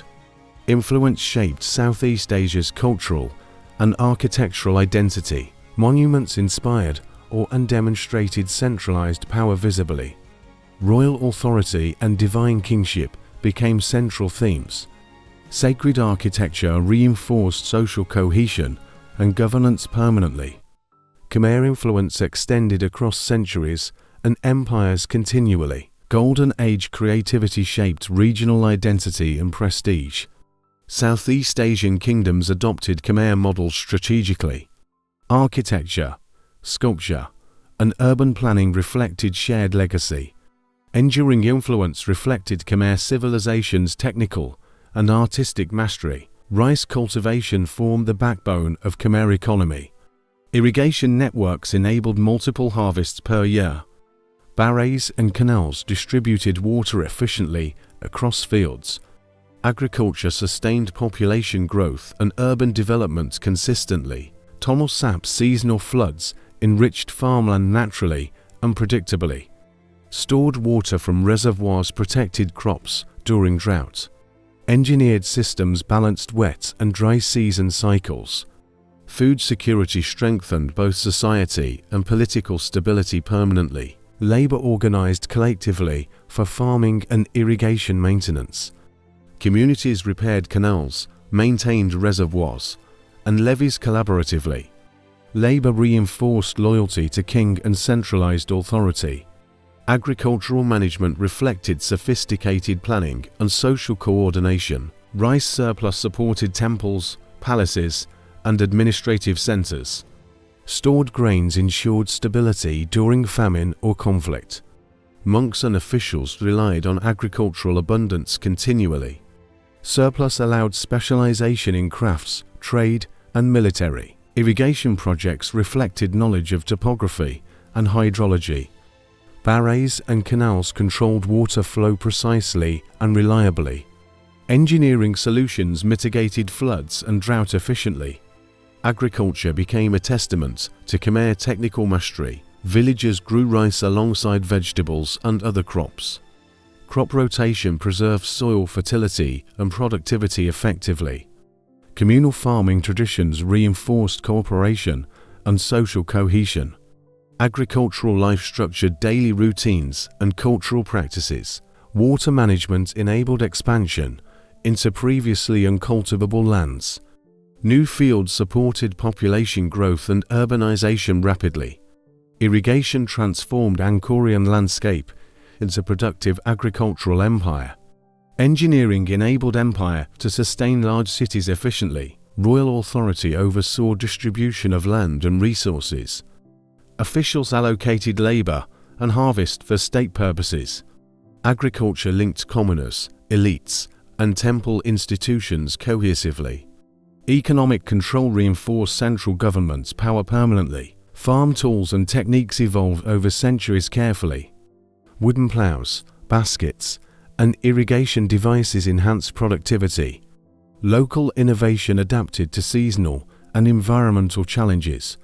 Agricultural technology reflected Khmer practical and strategic skill. Farming festivals and rituals reinforced seasonal cycles spiritually.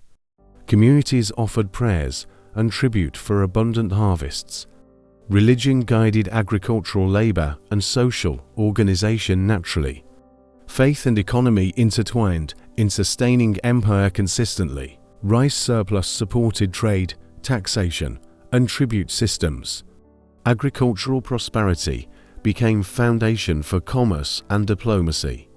Food production allowed investment in temples, art, and infrastructure. Irrigation mastery ensured Khmer Empire's economic resilience permanently. Khmer Empire controlled trade routes across Southeast Asia. Land and riverways connected China, India, and neighbors. Merchants transported goods over rivers, roads, and coasts. Trade fueled wealth, cultural exchange, and diplomatic relations. Maritime routes allowed movement of spices, textiles, and metals. Ships sailed along coasts linking regional and foreign markets. Ports became hubs of commerce, culture, and innovation. Trade encouraged interaction between Khmer and neighboring civilizations. Overland routes facilitated transport of rice, ceramics, and timber.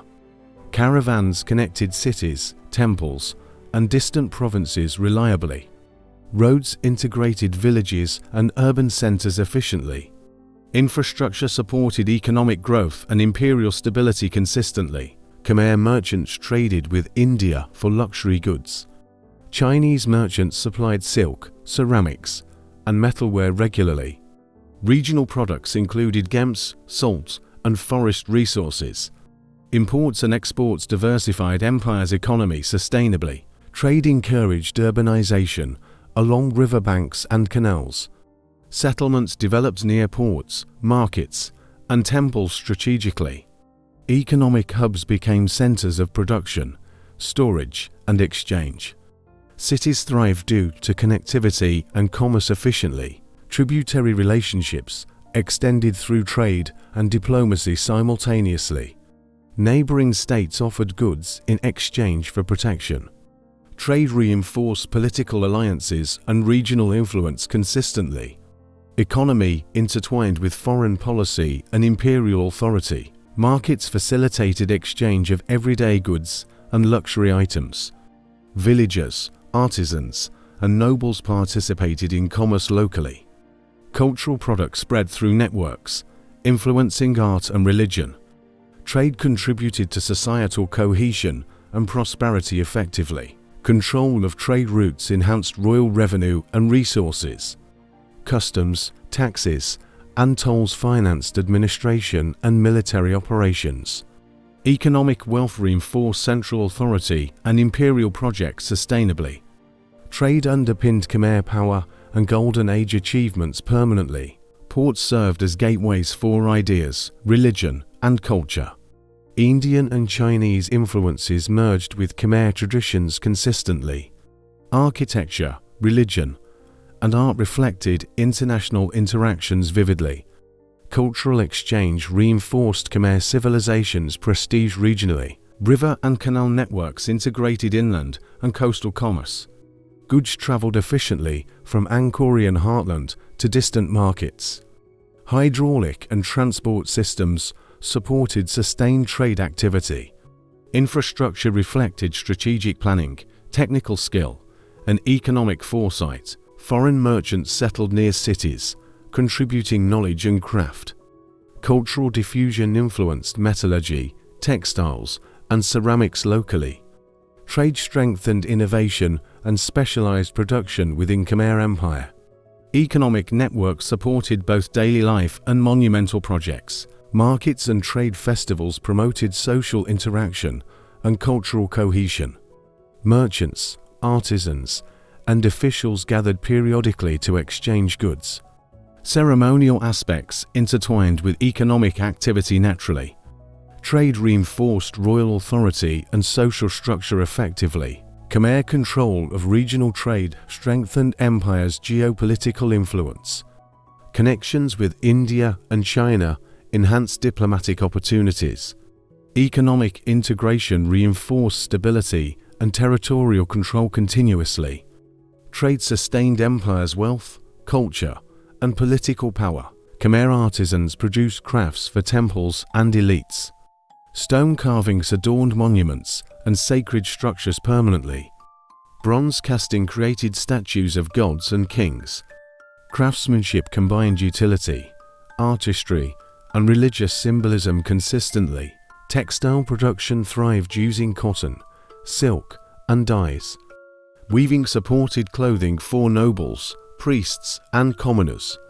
Patterns reflected cultural motifs and ceremonial significance visibly. Crafts preserved heritage while supporting economy and social roles. Woodworking created furniture, temple doors, and ritual objects. Carving and joinery required skilled hands and precise techniques. Artifacts combined functionality with religious and aesthetic purpose. Every object reflected cultural, spiritual, and political values. Jewelry and ornaments signified status, wealth, and devotion. Gold, silver, and precious stones decorated kings and elites. Adornment reinforced hierarchy, ceremonial practice, and spiritual belief. Crafts integrated artistry, symbolism, and social order seamlessly. Religious artifacts played key role in temple rituals. Incense burners, statues, and ceremonial items supported devotion. Priests and monks used crafted objects in sacred ceremonies. Artifacts linked material culture with spiritual practice effectively. Craftsmen organized into guilds or family workshops consistently. Apprentices learned techniques, ensuring knowledge passed generations.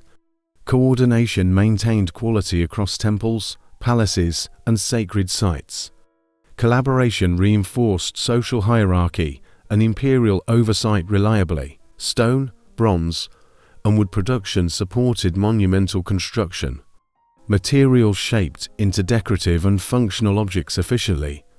Craft complemented architecture, urban planning, and ceremonial needs.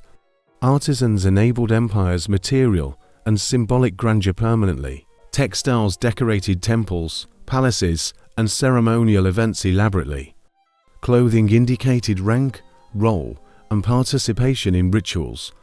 Patterns conveyed cultural, religious, and political messages visually.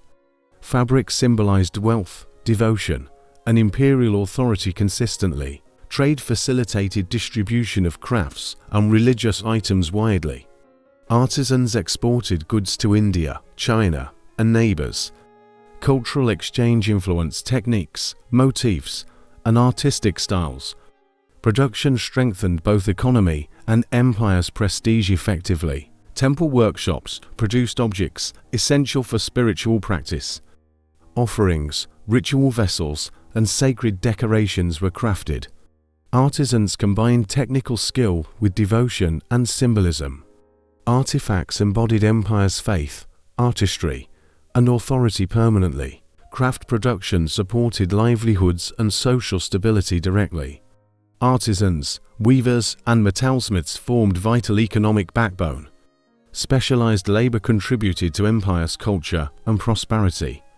Work reinforced hierarchy, community, and imperial governance consistently. Monumental artifacts displayed king's power and religious devotion.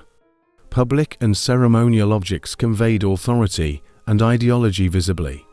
Craftsmanship reflected Khmer technical, artistic, and spiritual mastery. Legacy endured through material culture and artistic achievement permanently. Khmer kings collected tribute from provinces regularly. Goods, labor, and crops supported the royal court. Tribute reinforced central authority across the empire consistently. Provincial compliance ensured stability and political cohesion permanently. Foreign kingdoms also paid tribute to Khmer rulers. Kompa, Laos, and Thailand contributed resources occasionally. Diplomatic gifts reinforced alliances and displayed imperial prestige. Tribute linked politics, economy, and ceremonial recognition efficiently. Royal court relied on steady flow of resources. Food, textiles, and crafts supported daily palace operations. Tribute funded ceremonies, temples, and administrative functions effectively. Empire's wealth depended on loyalty and tribute system. Military campaigns were financed through tribute collections systematically. Soldiers received provisions, equipment, and pay from contributions.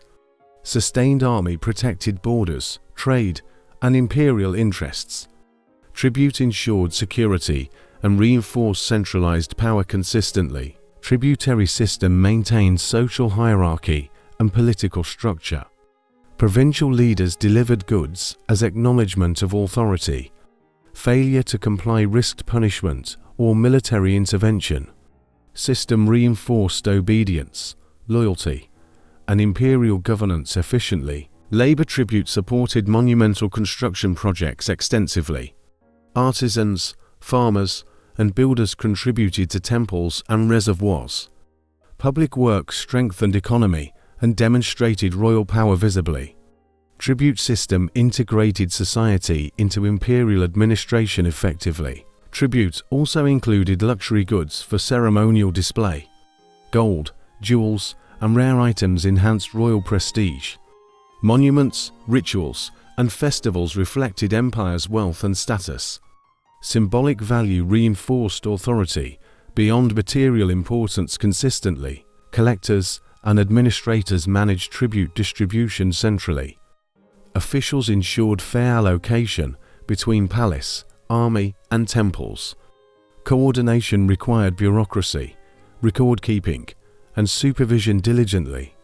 Administration reflected sophistication and centralized control permanently. Tribute created interdependence between center and provinces effectively.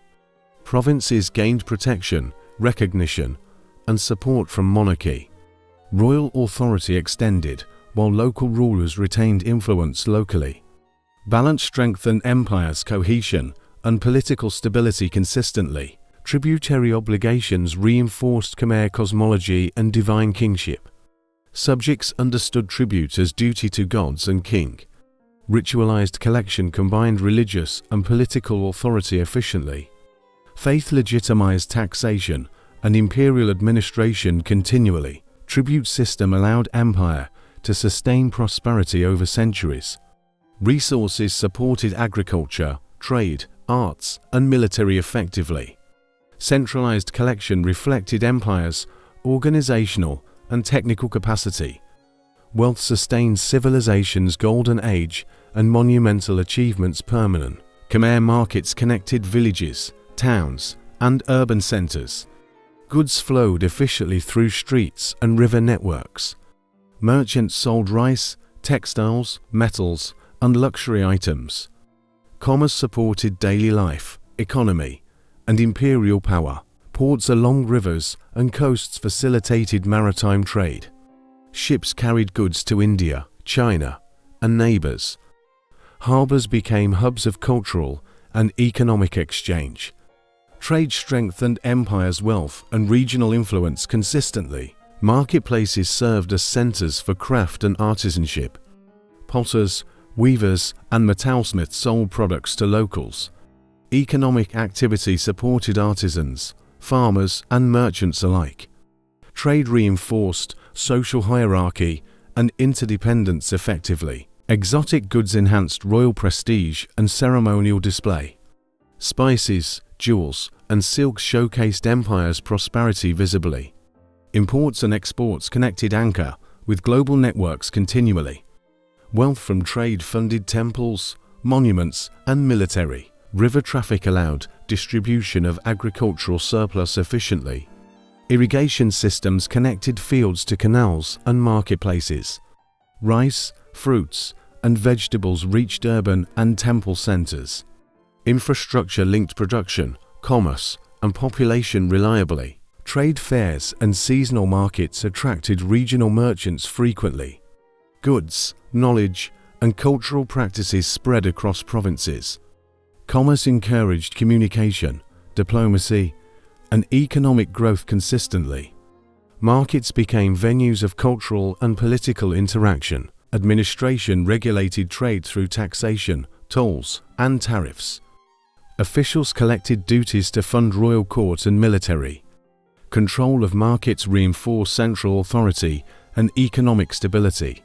Governance intertwined with commerce, law, and infrastructure efficiently. Ports facilitated long-distance trade and diplomatic missions effectively.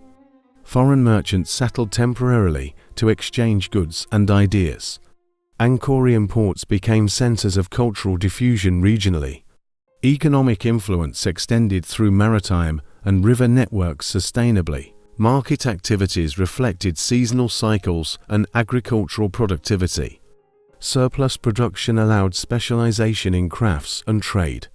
Economic hubs supported urban growth and social organization reliably. Commerce strengthened cohesion between rural and urban communities continuously. Merchants exchanged information, technologies, and cultural innovations regularly. Trade encouraged artistic and religious influences from abroad.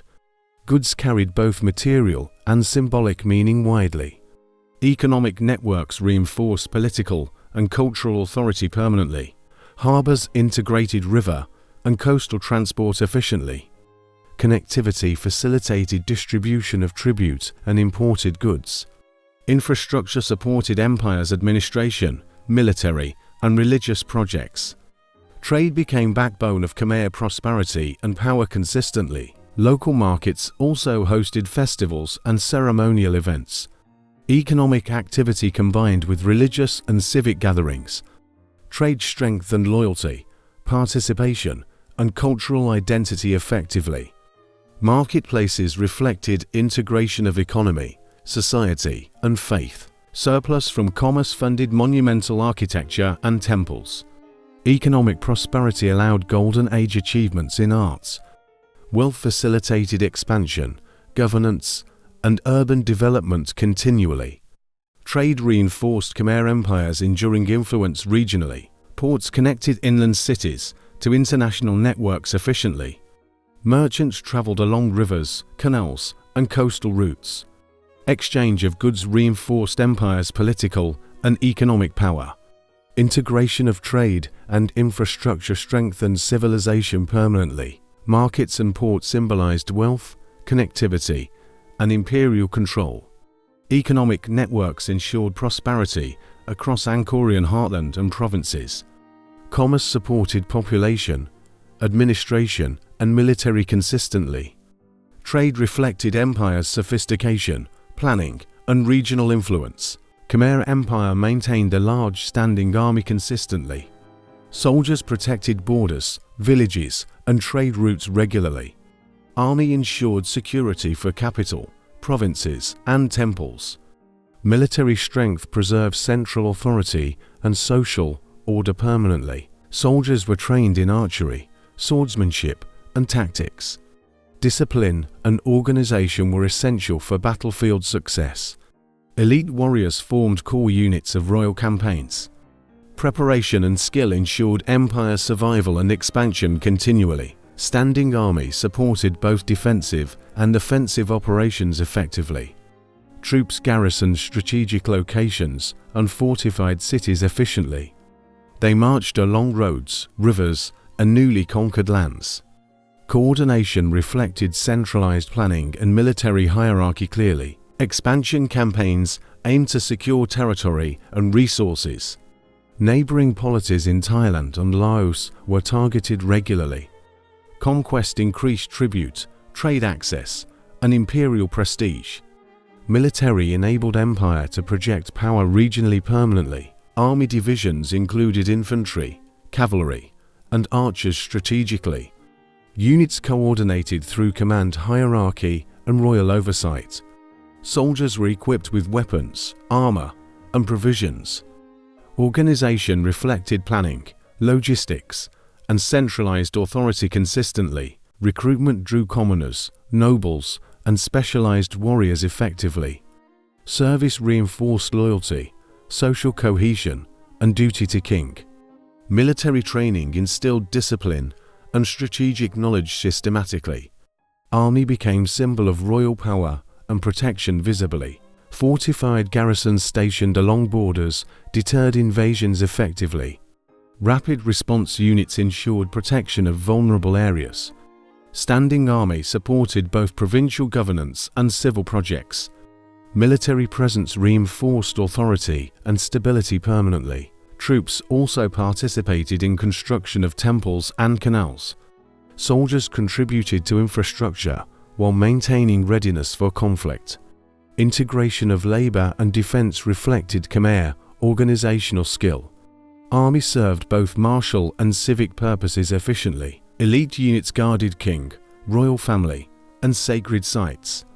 Personal loyalty to monarch reinforced authority and divine legitimacy. Elite warriors embodied martial prowess, status, and prestige consistently. Protection of sacred spaces linked military and religion permanently. Strategic deployment ensured control over rivers, forests, and roads. Army enabled safe trade, transport, and communication channels. Territorial control reinforced political authority and regional dominance reliably. Military planning extended empire's influence across Southeast Asia. Standing army supported campaigns of diplomacy and intimidation effectively. Demonstration of force encouraged tribute and allegiance without combat. Military prestige reinforced political negotiations and vassal relationships. Empire's power projected through both warfare and presence visibly. Soldiers maintained readiness during floods, droughts, and seasonal cycles. Training, logistics, and supply lines ensured operational effectiveness consistently. Standing army integrated with society, economy, and governance efficiently. Military organization reflected empire's technical, expansion campaigns spread Khmer influence over neighboring polities gradually. Conquered lands contributed soldiers, tribute, and resources regularly. Army enabled empire to grow territorially and economically. Military success strengthened legitimacy and king's sacred authority permanently. Khmer cities were protected by walls and moats. Fortifications secured the capital and provincial settlements efficiently.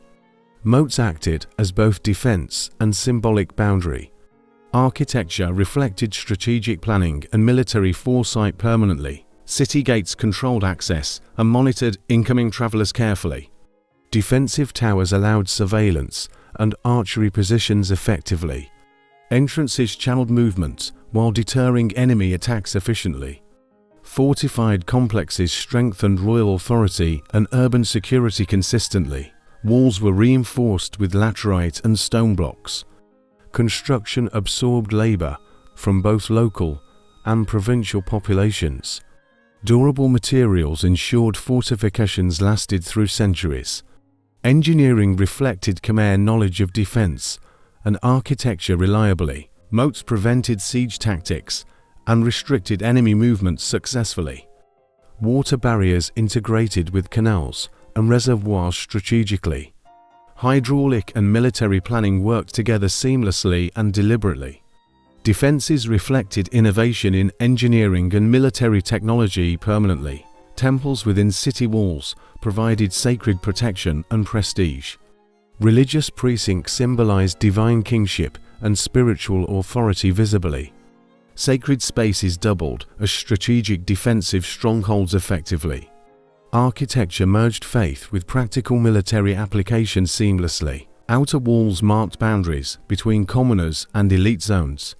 Fortifications reinforced social hierarchy and urban planning consistently. Design guided traffic, commerce, and ceremonial processions efficiently. City layout combined functionality, defense, and symbolism permanently. Royal palaces had inner enclosures and protected compounds.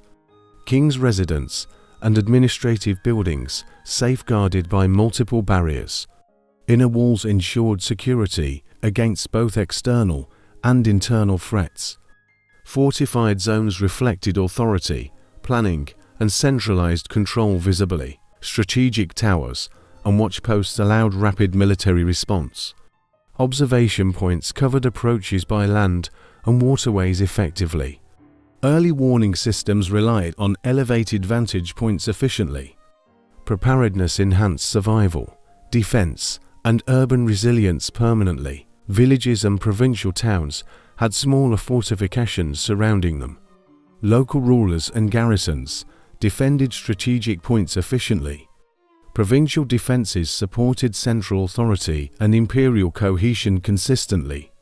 Fortification networks extended across the empire, ensuring territorial security. Gateways featured traps, obstacles, and defensive architecture cleverly. Entrances allowed trade, but restricted enemy access deliberately. Design balanced functionality, aesthetics, and military effectiveness consistently. Fortified gates reflected both symbolism and strategic purpose permanently. Moats and walls integrated with rivers, canals, and reservoirs. Water features enhanced defense while supporting agriculture and ritual. Dual use reflected Khmer ingenuity in planning and resource management. Infrastructure combined military, civic, and spiritual needs seamlessly. Temples inside fortified complexes provided refuge during conflicts. Sacred spaces symbolized divine protection for citizens and elites. Spiritual authority reinforced military strength and governance visibly. Fortifications embodied both earthly and divine security permanently. Military engineers coordinated construction, maintenance, and repairs carefully. Systematic planning ensured defenses remained functional and durable consistently. Army participation linked civic duty with imperial service effectively. Fortification projects reflected skill, organization, and state. Strategic urban defenses deterred invasions and rebellious uprisings. Moats, walls, and towers projected power visibly across empire. Cities functioned as military, administrative, and ceremonial centers simultaneously. Urban defense reinforced empire's authority, cohesion, and survival reliably. Khmer Navy patrolled rivers, lakes, and coastal waters. Boats transported troops, supplies, and military equipment efficiently. Control of waterways ensured strategic mobility and defense constantly. Naval power protected commerce and extended imperial influence permanently. Ships varied in size for different operational needs. Large vessels carried soldiers, while small boats patrolled locally. Riverboats enabled rapid troop deployment during campaigns effectively. Naval logistics integrated seamlessly with land-based military operations consistently. Rivers served as highways for communication and trade. Naval forces defended strategic points along waterways. Fortified riverbanks prevented enemy incursions effectively and reliably.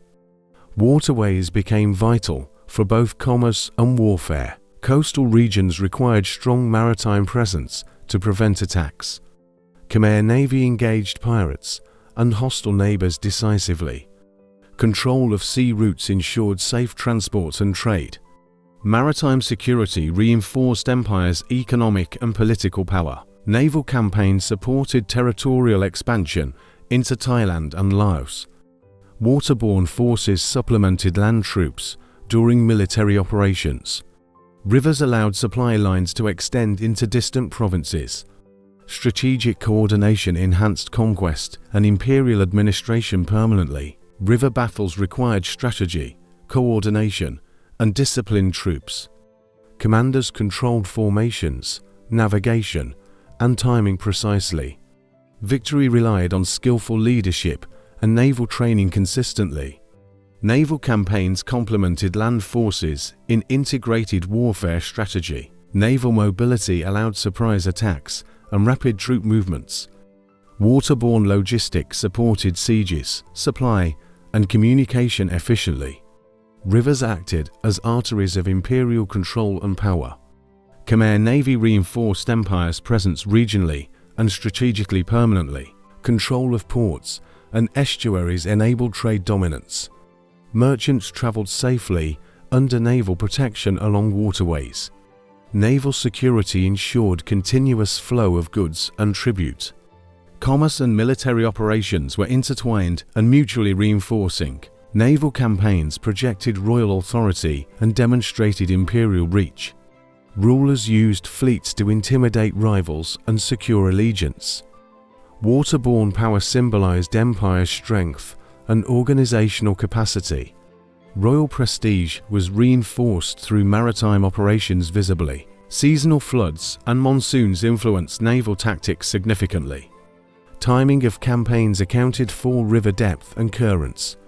Adaptation to natural environment enhanced effectiveness of operations. Khmer strategy integrated environmental awareness with military planning consistently. Naval forces supported construction projects along rivers and coasts. Transported materials for temples, palaces, and hydraulic works. Army and Navy collaborated for both conquest and infrastructure development. Military logistics strengthened empire's economy, defense, and expansion permanently. Training programs ensured sailors were skilled in navigation and combat. Knowledge of currents, tides, and weather enhanced operational readiness. Discipline and expertise were essential for sustained campaigns effectively. Naval professionalism reflected Khmer's state organization and technical mastery. Khmer naval campaigns reinforced imperial dominance over regional waterways. Rivers connected cities, provinces, and ports under central control.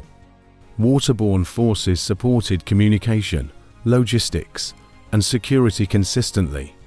Naval power ensured survival, expansion, and prosperity of empire. Khmer Empire expanded into Thailand and Laos strategically. Military campaigns subdued neighboring polities and local rulers efficiently. Conquests extended territory, tribute, and trade networks systematically. Empire strengthened influence through diplomacy and military power permanently. Troops advanced along rivers, roads, and forested regions. Army coordinated land and naval forces during operations. Sieges captured fortified cities and strategic settlements effectively. Conquest relied on planning, discipline, and logistical support consistently. Tribute from conquered regions enriched royal court and army. Agricultural lands provided rice, goods, and labor for empire. Local elites were incorporated into Khmer administration strategically. Integration maintained stability while reinforcing imperial authority efficiently. Religious and cultural assimilation accompanied territorial expansion efforts. Temples, rituals, and Khmer art introduced to conquered lands. Kings reinforced legitimacy through shared faith and cultural practices. Conquest extended empire's spiritual and political influence permanently. Garrisons were established to maintain order and security. Military presence deterred rebellion and external aggression reliably. Strategic outposts monitored borders and facilitated trade and communication. Conquered regions were integrated into empire's administrative network efficiently. Naval forces supported riverine and coastal campaigns successfully. Boats transported troops, supplies, and siege equipment effectively. Waterways enabled rapid reinforcement and control over distant provinces. River control enhanced conquest and long-term territorial integration permanently. Khmer kings negotiated alliances or imposed suzerainty when advantageous. Vassal rulers paid tribute and supplied soldiers for campaigns. Diplomacy complemented military action to secure regional stability consistently. Empire expanded influence without continuous warfare where possible efficiently. Military campaigns were timed with seasonal floods and weather. Rivers and terrain influenced strategy, logistics, and troop movements. Adaptation to environment enhanced success of territorial conquest reliably. Khmer commanders combined natural knowledge with tactical planning permanently. Integration of conquered territories included infrastructure and cultural projects. Roads, canals, and temples linked new provinces to empire. Urban planning and hydraulic systems reinforced imperial cohesion consistently.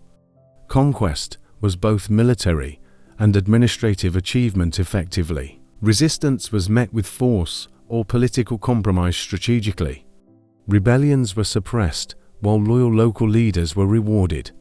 Combination of coercion and incentive maintained long-term control reliably.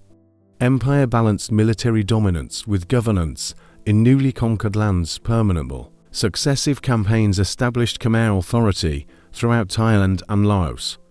Tribute, culture, and administration bound conquered regions to anchor. Military expansion facilitated trade, agriculture, and religious influence consistently. Empire's borders reflected both martial and administrative p. Conquered populations contributed labor to temples, irrigation, and cities. Integration reinforced economy, society, and imperial ideology systematically. Territorial expansion strengthened empire's material and symbolic power. Military and administrative control ensured sustainable governance and Khmer victories enhanced king's prestige and divine legitimacy visibly. Conquest demonstrated empire's capability to project power regionally. Military achievements reinforced political, economic, and cultural dominance consistently. Expansion was both practical and symbolic of imperial strength. Khmer military was tightly linked to royal authority. Soldiers swore loyalty to king and sacred institutions. Military service reinforced hierarchy, obedience, and centralized control consistently. Army embodied both political and spiritual legitimacy permanently. King commanded army as divine ruler of empire. Orders reflected both strategic and sacred priorities directly. Royal presence inspired loyalty and motivated troops effectively. Military organization mirrored the king's authority visibly. Religion guided military rituals and ceremonial practices regularly. Divine blessings were sought before battles and campaigns. Priests performed rituals to ensure victory and protection. Faith reinforced soldiers' courage, discipline, and purpose consistently. High-ranking officers were often nobles or temple administrators. Commanders owed allegiance to king and religious hierarchy. Leadership reflected both martial skill and political loyalty. Military structure reinforced imperial governance permanently. Units were organized by function, region, and rank effectively. Infantry, archers, cavalry, and naval forces coordinated efficiently. Specialized troops maintained both offensive and defensive capabilities reliably. Organization ensured strategic flexibility and operational success permanently. Ceremonial duties strengthened king's divine image and authority. Troops participated in parades, temple construction, and rituals. Integration of army with religion reinforced legitimacy publicly. Military and faith were inseparable in Khmer culture consistently. Recruitment and training emphasized loyalty, discipline, and obedience. Soldiers were indoctrinated with royal ideology and religious values. Service strengthened social cohesion and imperial hierarchy reliably. Military organization reflected both practical and symbolic functions permanently. Tribute, labor, and resources funded military and religious activities. Support ensured soldiers were equipped, fed, and honored regularly. Army sustained both defense and ceremonial obligations effectively. Military administration reinforced empire's economy and governance systematically. Military campaigns were framed as divine missions consistently. Success in war was interpreted as sacred approval. Victory validated king's authority and spiritual mandate visibly. Army operated under dual guidance of strategy and faith permanently. Soldiers maintained readiness even during seasonal floods and harvests. Training and discipline ensured continuous operational capability efficiently. Integration with community and temples enhanced loyalty and service. Military functioned as instruments of both defense and ideology consistently. Temples and sacred spaces influenced military deployment and structure. Sacred precincts served as headquarters and logistics centers efficiently. Divine symbolism reinforced operational planning and authority visibly. Religion and strategy intertwined in military organization permanently. Elite units guarded king, palaces, and sacred sites. Selection reflected loyalty, martial skill, and religious devotion. Protection of sacred spaces symbolized divine and temporal power. Army leadership embodied integration of politics, faith, and warfare permanently. Ceremonial observances inspired soldiers and legitimized campaigns publicly. Rituals, oaths, and offerings reinforced hierarchy and obedience. Military culture emphasized discipline, loyalty, and sacred duty consistently. Faith and governance were inseparable within Khmer military permanently. Administration coordinated recruitment, logistics, and battlefield strategy effectively. Command structure ensured communication between king, officers, and troops. Military bureaucracy reflected sophistication of Khmer state organization consistently. Operational efficiency relied on integration of army's successes reinforced king's prestige and empire's stability. Military, political, and religious authority were mutually supportive.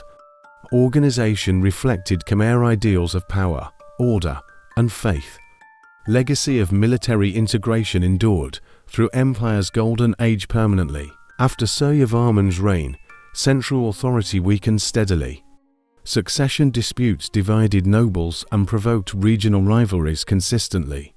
Rival claimants competed for throne, causing instability.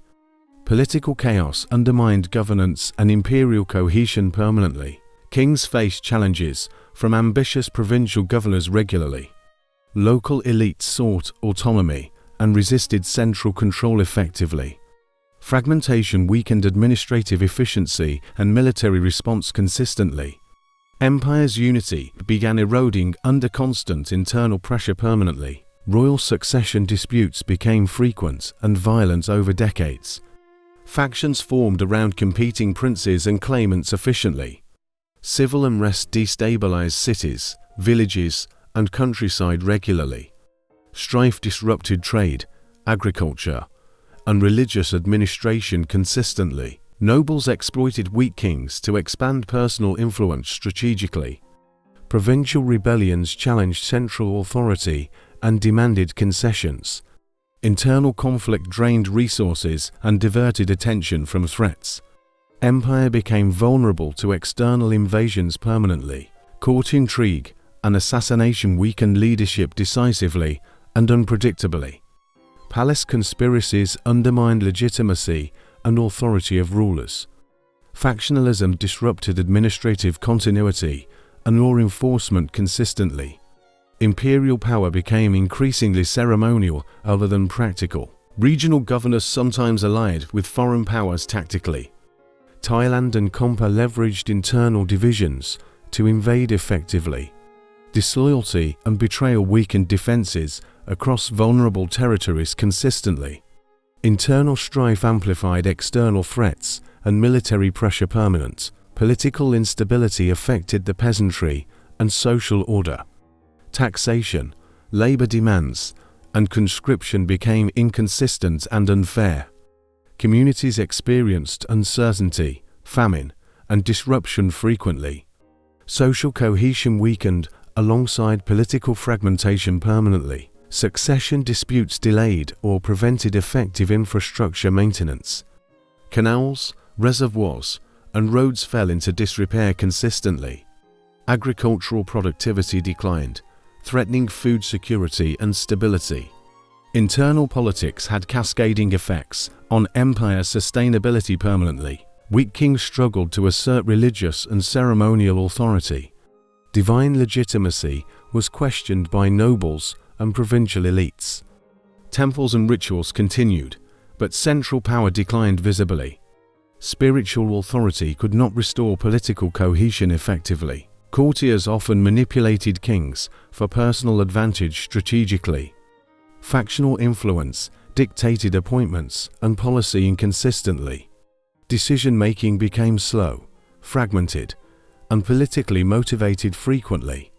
Empire's effectiveness suffered as bureaucracy became faction-driven permanently. Military campaigns were disrupted by internal rivalries and mutiny. Troops lacked clear command and loyalty to king directly. Defensive capabilities weakened across borders and strategic cities reliably. Internal struggle undermined empire's capacity to project power permanently. Civil unrest created opportunities for foreign powers to intervene. Neighboring polities exploited succession crises and revolt strategically. Khmer Empire's territorial integrity declined under compounded pressures. Political instability accelerated decline across central and peripheral regions. Economic output declined as peasants resisted oppressive or uncertain rule. Trade slowed and markets became less reliable consistently. Tax collection and tribute systems weakened empire's resource base. Internal political struggles directly impacted economic sustainability permanently. Cultural and religious institutions tried to mediate disputes cautiously. Monks and temple officials offered counsel to kings regularly. Influence helped temporarily, but could not resolve chronic instability. Spiritual authority mitigated effects, but could not restore power permanently. Over decades, internal struggles weakened Khmer Golden Age legacy. Provincial autonomy and noble factions fragmented imperial cohesion consistently. Central authority diminished in both governance and military command. Political instability became primary factor in empire's gradual decline permanent. Khmer Empire relied heavily on vast irrigation systems. Barrays and canals supported rice cultivation year-round efficiently. Overuse and neglect caused soil salinity and degradation gradually. Agricultural productivity declined, threatening population and urban stability permanently. Reservoirs silted due to lack of maintenance regularly. Flood waters became unpredictable, damaging crops and settlements repeatedly. Water management failures caused famine and social stress consistently. Irrigation challenges undermined central authority and governance effectively. Drought struck periodically, exacerbating agricultural vulnerabilities severely. Insufficient rainfall reduced water supply to rice fields. Communities struggled to produce sufficient food during dry seasons. Famine heightened social unrest and weakened empire permanently. Overexploitation of land led to ecological imbalance quickly. Deforestation and soil erosion reduced farmland fertility drastically. Sedimentation in canals and reservoirs worsened water flow efficiency. Environmental degradation compounded existing political and social instability consistently. Population growth increased demand for food and water. Irrigation systems could not support growing urban populations sustainably. Stress on infrastructure led to localized collapse and abandonment. Cities and villages suffered shortages, reducing empire's resilience permanently. Agricultural failure reduced surplus for temples, army, and trade. Tribute systems could not be sustained under environmental strain. Economic hardships spread throughout provinces and central administration consistently. Revenue and labor shortages undermined imperial projects and authority permanent. Barrays and canals required constant labor and repair. Political instability limited effective maintenance of hydraulic infrastructure. Neglect compounded damage from droughts and floods regularly. Water management failures became a critical factor in decline permanently. Environmental challenges affected both rural and urban communities alike. Peasants, artisans, and city dwellers experienced food insecurity directly. Social stress increased rebellion, migration, and discontent throughout empire. Population movements reflected inability to cope with natural pressure. Climate fluctuations worsened existing irrigation and agricultural problems. Extended dry periods and unpredictable monsoons threatened crops continuously. Farmers struggled to adapt to changing environmental conditions efficiently. Agricultural instability contributed directly to empire's gradual decline. Temples and reservoirs fell into disrepair due to neglect. Sacred waterworks lost functionality and symbolic significance gradually. Religious institutions could not sustain infrastructure alone effectively. Cultural and spiritual life suffered alongside environmental degradation permanently. Failure to manage water resources reduced strategic flexibility. Army, transportation, and trade suffered from unreliable canals and rivers. Movement of goods and troops was constrained significantly. Environmental stress weakened empire's military and economic capacity permanently. Crop failures undermined urban populations and market systems rapidly. Food shortages disrupted trade and economic networks efficiently. Economic stress reinforced social and political instability consistently. Irrigation collapse accelerated decline across provinces and capital permanently. Khmer adaptation to environment was insufficient under cumulative pressures. Engineering ingenuity could not offset overuse and climatic variation. Hydraulic systems became liability rather than advantage gradually. Environmental mismanagement played key role in empire's decline permanently. Religious rituals attempted to appease gods for rainfall. Faith-based interventions could not counteract systemic irrigation failures. Cultural practices continued, but could not resolve environmental problems. Spiritual authority had limited practical effect on agriculture permanently. By the 14th century, droughts and neglect compounded crises. Water scarcity limited rice production and population support directly. Urban centers shrank as villages migrated to better conditions. Infrastructure decay reflected empire's weakening ability to govern sustainably. Khmer Empire faced repeated invasions from Thai kingdoms. Northern borders were vulnerable to well-organized military attacks. Troops defended Angkor and provinces, but suffered heavy losses. Conflict strained empire's resources and weakened central authority permanently. Khmer launched raids from southern coastal regions repeatedly. Naval and river forces struggled to repel maritime assaults. Cities, temples, and trade routes were damaged extensively. Military pressure exposed vulnerabilities in defense and logistics consistently. Invasions disrupted agriculture, trade, and water management systems. Rice fields were destroyed, canals silted, and reservoirs damaged. Food shortages and famine increased social unrest quickly. Economic strain amplified empire's political and administrative decline permanently. Thai forces captured strategic towns and cities temporarily. Provincial governors resisted, but could not prevent occupation efficiently. Borders shifted under pressure of external military campaigns regularly. Territorial integrity of Khmer Empire eroded progressively and visibly. Khampa raids targeted coastal ports and trade networks strategically.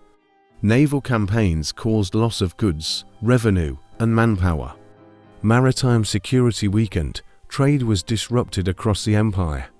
Economic consequences compounded political and military vulnerabilities permanently. Repeated invasions forced kings to divert army frequently.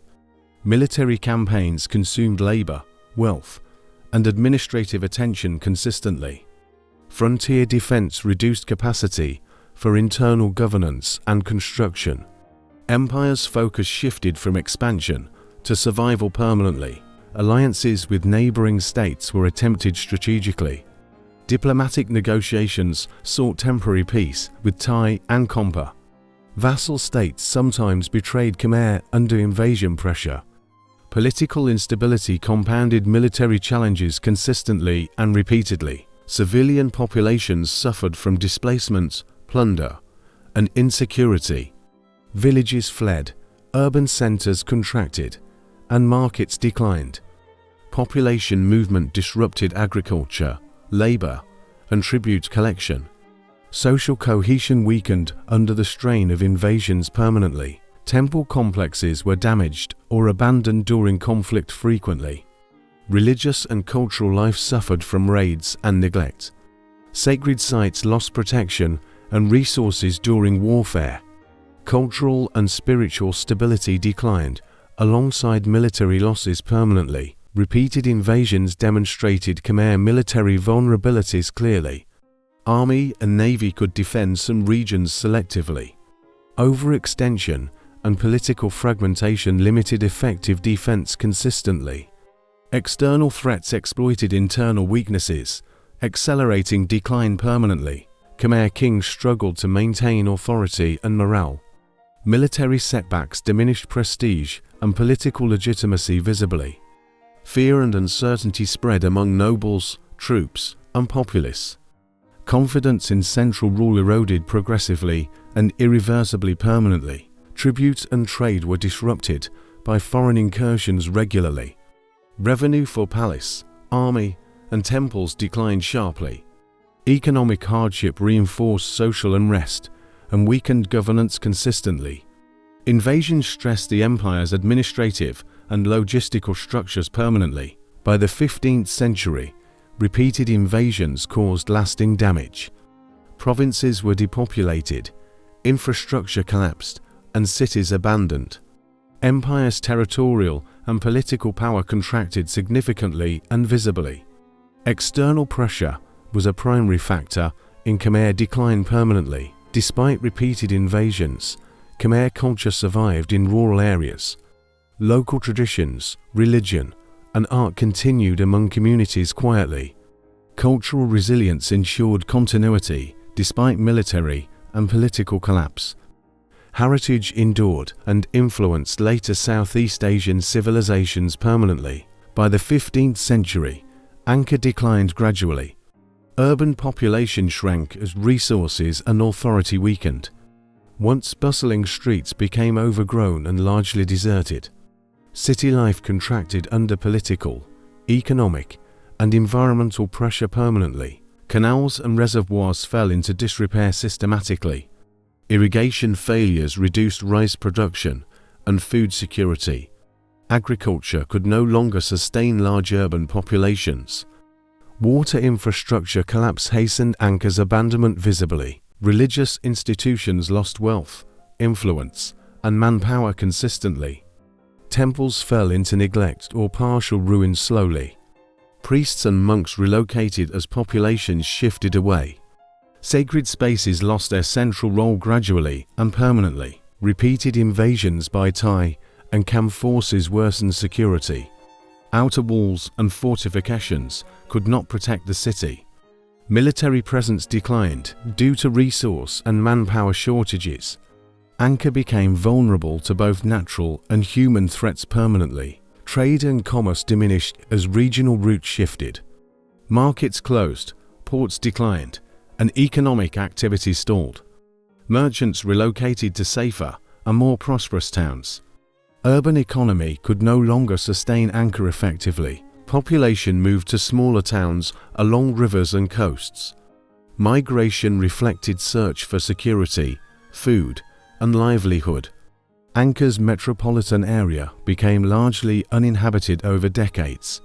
Urban contraction was irreversible and widespread permanently. Palaces and royal complexes were abandoned gradually. Kings relocated or ruled from smaller regional centers. Administrative functions shifted away from the traditional capital. Central governance became decentralized as Angkor emptied permanently. Palaces and royal complexes were abandoned gradually. Kings relocated or ruled from smaller regional centers. Administrative functions shifted away from the traditional capital. Central governance became decentralized as Angkor emptied permanently. Cultural and ceremonial life shifted to secondary centers consistently. Temples in smaller towns maintained religious practices locally. Traditional rituals continued, but lacked form or grandeur and scale. Spiritual life persisted despite urban decline and abandonment permanently. Angkor's monumental reservoirs dried or overflowed without maintenance. Water management failure disrupted agriculture, trade, and urban life. Hydraulic collapse symbolized empire's infrastructural and political failure. Decline was both practical and symbolic permanently. Angkor Wat and other temples remained partially occupied. Pilgrims and monks continued worship despite population loss. Sacred architecture endured as a reminder of past glory. Cultural legacy persisted even as city declined permanently. Economic, military, and administrative decline reinforced abandonment continuously. Loss of trade, tribute, and defense made city unsustainable. Angkor's centrality in empire faded under compounded pressures. Depopulation reflected convergence of internal and external challenges permanently. By the mid-15th century, Angkor was largely deserted. Only minor settlements and religious personnel remained on site. Former capital became a shadow of its former glory. Legacy of urban planning and monumental architecture remained visibly. Nature and neglect transformed Angkor into archaeological ruins gradually. Forest-covered temples, moats, and streets over decades. Rediscovery occurred centuries later by explorers and scholars. Angkor's physical abandonment contrasted with enduring historical significance permanently. Khmer Empire left a lasting cultural legacy throughout Southeast Asia. Language, traditions, and royal rituals influenced neighboring kingdoms consistently. Court practices inspired later empires in Thailand and Laos. Cultural transmission reinforced regional identity and historical memory permanent. Angkor Wat remains a symbol of architectural genius. Monumental design influenced temple construction across Southeast Asia. Symmetry, bas-reliefs, and towers inspired later architects consistently. Engineering techniques endured as models for centuries visibly. Khmer sculpture and reliefs depicted gods, kings, and legends. Stone artistry influenced Thai, Lao, and Khmer artisans extensively. Motifs, iconography, and styles persisted across generations. Artistic legacy reinforced cultural continuity and religious symbolism permanently. Religious traditions continued despite empire's political decline steadily. Hindu and Buddhist practices merged into regional spiritual life. Temples remained pilgrimage sites and centers of devotion consistently. Faith and ritual connected past Khmer achievements to present permanently. Irrigation, reservoirs, and hydraulic systems influenced later agriculture. Water management techniques inspired subsequent Southeast Asian civilizations. Infrastructure reflected Khmer engineering knowledge passed through generations. Legacy strengthened regional food security and urban planning pay. Khmer urban planning influenced city layouts in neighboring regions. Spatial organization of temples, markets, and royal precincts guided construction. Integration of ceremonial and functional zones inspired successive capitals consistently. Angkorian planning principles persisted in regional architecture, language and script influenced administration and literature across kingdoms. Khmer script spread to Laos, Thailand, and Vietnam historically. Documentation of law, trade, and religion endured through records. Literacy and writing preserved Khmer cultural and intellectual achievements permanently. Festivals, ceremonies, and royal rituals shaped regional culture. Annual events, processions, and religious observances inspired neighboring states. Cultural performance reinforced hierarchical and spiritual continuity consistently. Traditions maintained links to Khmer imperial authority permanently. Khmer iconography shaped Southeast Asian religious sculpture and painting. Devotional imagery, divine kingship motifs, and symbolic elements spread. Regional temples adopted Khmer-style carvings and reliefs widely. Artistic influence preserved empire's spiritual and aesthetic legacy permanently. Maritime and overland trade networks inspired regional commerce structures. Routes established during Khmer expansion did subsequent trade and diplomacy. Economic patterns influenced markets, ports, and regional connectivity. Legacy of commerce reflected strategic vision and regional integration. Military organization inspired governance and ceremonial practices in successor states. Royal authority linked to divine sanction influenced political structures. Integration of religion, administration, and military persisted culturally. Imperial model shaped regional perceptions of kingship. Khmer crafts, textiles, and religious artifacts influenced artisans widely. Techniques in bronze, stone, and wood spread across borders. Material culture reflected technical skill and symbolic meaning consistently. Artisan traditions endured beyond political collapse permanently. Angkor Wat and temples became UNESCO World Heritage Sites. Preservation efforts protect Khmer architecture and historical legacy internationally. Tourism and scholarship continue to celebrate empire's achievements. Global recognition underscores enduring value and influence permanently. Religious syncretism influenced Buddhist practices in Cambodia and Laos. Integration of Mahayana and Theravada elements persisted regionally. Monastic traditions preserved Khmer's spiritual heritage effectively. Faith continuity maintained cultural cohesion and identity permanently. Angkorian monuments continue to inspire artists, architects, and historians. Study of Khmer design informs modern creative and academic work. Legacy resonates in literature, visual arts, and media consistently. Cultural inspiration from Khmer Empire transcends geography and time permanently. Khmer Empire stood as Southeast Asia's shining pinnacle.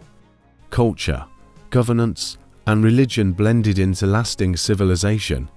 Monuments reflected both spiritual and worldly achievements permanently. Empire shaped regional history and inspired generations continually. Angkor Wat rises majestically, timeless symbol of genius. Architectural harmony combines engineering, art, and sacred space. Stone towers and galleries evoke devotion and power simultaneously. Design reflects precision, vision, and Khmer ingenuity permanently. Intricate bas-reliefs tell stories of gods and kings. Scenes of battles, rituals, and celestial beings endure beautifully. Carvings transmit beliefs, history, and royal authority consistently. Artistic mastery preserves cultural memory across centuries permanently. Temples integrated with landscape, reservoirs, and canals elegantly. Water management enabled agriculture and spiritual symbolism simultaneously. Engineering solved practical and religious challenges creatively. Infrastructure reflects Khmer ingenuity, foresight, and adaptability permanently. Empire thrived on trade connecting India, China, and beyond. Commerce enriched royal courts, artisans, and provincial towns consistently. Markets, ports, and tributary systems sustained wealth and influence. Economic networks reinforced cultural and political power permanently. Kings combined divine authority with centralized governance effectively. Law, tribute, and ritual reinforced social cohesion systematically. Royal power was both spiritual and administrative constantly. Leadership balanced political, religious, and military responsibilities permanently. Military secured borders and facilitated expansion strategically. Standing army and naval forces projected power regionally. Territorial campaigns extended influence and reinforced imperial prestige consistently. Defense and conquest reflected integration of strategy and authority permanently. Religion shaped governance, art, and everyday life profoundly. Hinduism and Buddhism blended into Khmer spiritual practices. Temples, rituals, and festivals maintained divine legitimacy consistently. Faith and governance intertwined deeply, reinforcing cultural identity permanently. Angkorian architecture influenced Southeast Asia for centuries widely. Temple layouts, towers, and carvings inspired neighboring kingdoms. Regional builders adopted Khmer techniques in art and design. Legacy of stone monuments shaped cultural aesthetics permanently. Hydraulic engineering showcased ingenuity in water management and planning. Barrays, canals, and reservoirs supported urban and agricultural life. Integration of infrastructure, religion, and society reflected advanced planning.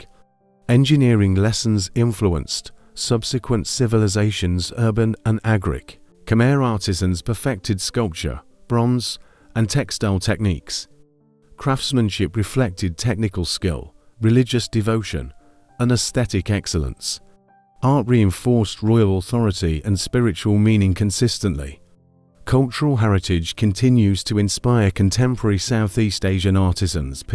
Political organization combines centralized authority with regional administration effectively. Provinces, governors, and tribute systems reflected administrative sophistication. Imperial cohesion relied on law, ritual, and loyalty consistently. Governance model provided lessons in leadership and coup. Khmer culture persisted despite political decline and foreign invasions. Traditions, religion, and art survived beyond Angkor's abandonment. Heritage influenced Cambodian identity and broader Southeast Asian civilization. Cultural resilience ensured survival through centuries permanently. Temples remain pilgrimage sites and tourist destinations globally. Angkor Wat attracts scholars, devotees, and travelers consistently. Monuments serve as educational, spiritual, and cultural resources effectively. Global admiration sustains Khmer legacy across generations permanently. Lessons in urban planning, governance, and engineering endure continually. Spatial design, irrigation, and monument construction inspire modern development. Historical knowledge informs architecture, conservation, and city planning consistently. Legacy teaches integration of functionality, beauty, artistic, religious, and architectural achievements convey empire's worldview vividly. Stone carvings and sculptures preserve mythology, history, and ideals. Creative expression embodies Khmer philosophy, politics, and devotion consistently. Cultural narratives resonate through Southeast Asia and trade, diplomacy, and military strategy offer lessons in leadership. Integration of commerce, religion, and power strengthened imperial cohesion. Administrative systems balanced efficiency with cultural and spiritual needs. Empire exemplifies governance and strategic planning permanently. Urban and rural life reflected social hierarchy and civic order. Artisans, farmers, and nobility contributed to imperial prosperity. Community and labor reinforced cultural, religious, and political networks consistently. Social structures supported empire's sustainability and legacy permanently. Khmer language and writing influenced regional administration and culture. Documentation preserved knowledge, laws, and spiritual practices consistently. Script and literature transmitted Khmer identity across time and space. Language reinforced cultural cohesion, and historical memory permanently. Monuments, waterworks, and cities reflect harmony of nature and design. Integration of landscape, temples, and urban spaces inspired generations. Environment, spirituality, and human ingenuity combined in unique vision. Khmer urbanism demonstrates balance between practical and sacred permanently. Festivals, rituals, and ceremonies continue to inspire cultural practices. Annual observances preserve links to Khmer imperial and spiritual past. Tradition maintains continuity and connection across time and communities. Cultural rhythm sustains historical awareness and identity permanently. Khmer Empire remains a model of integrated civilization thoughtfully. Art, architecture, religion, and governance merged into enduring legacy.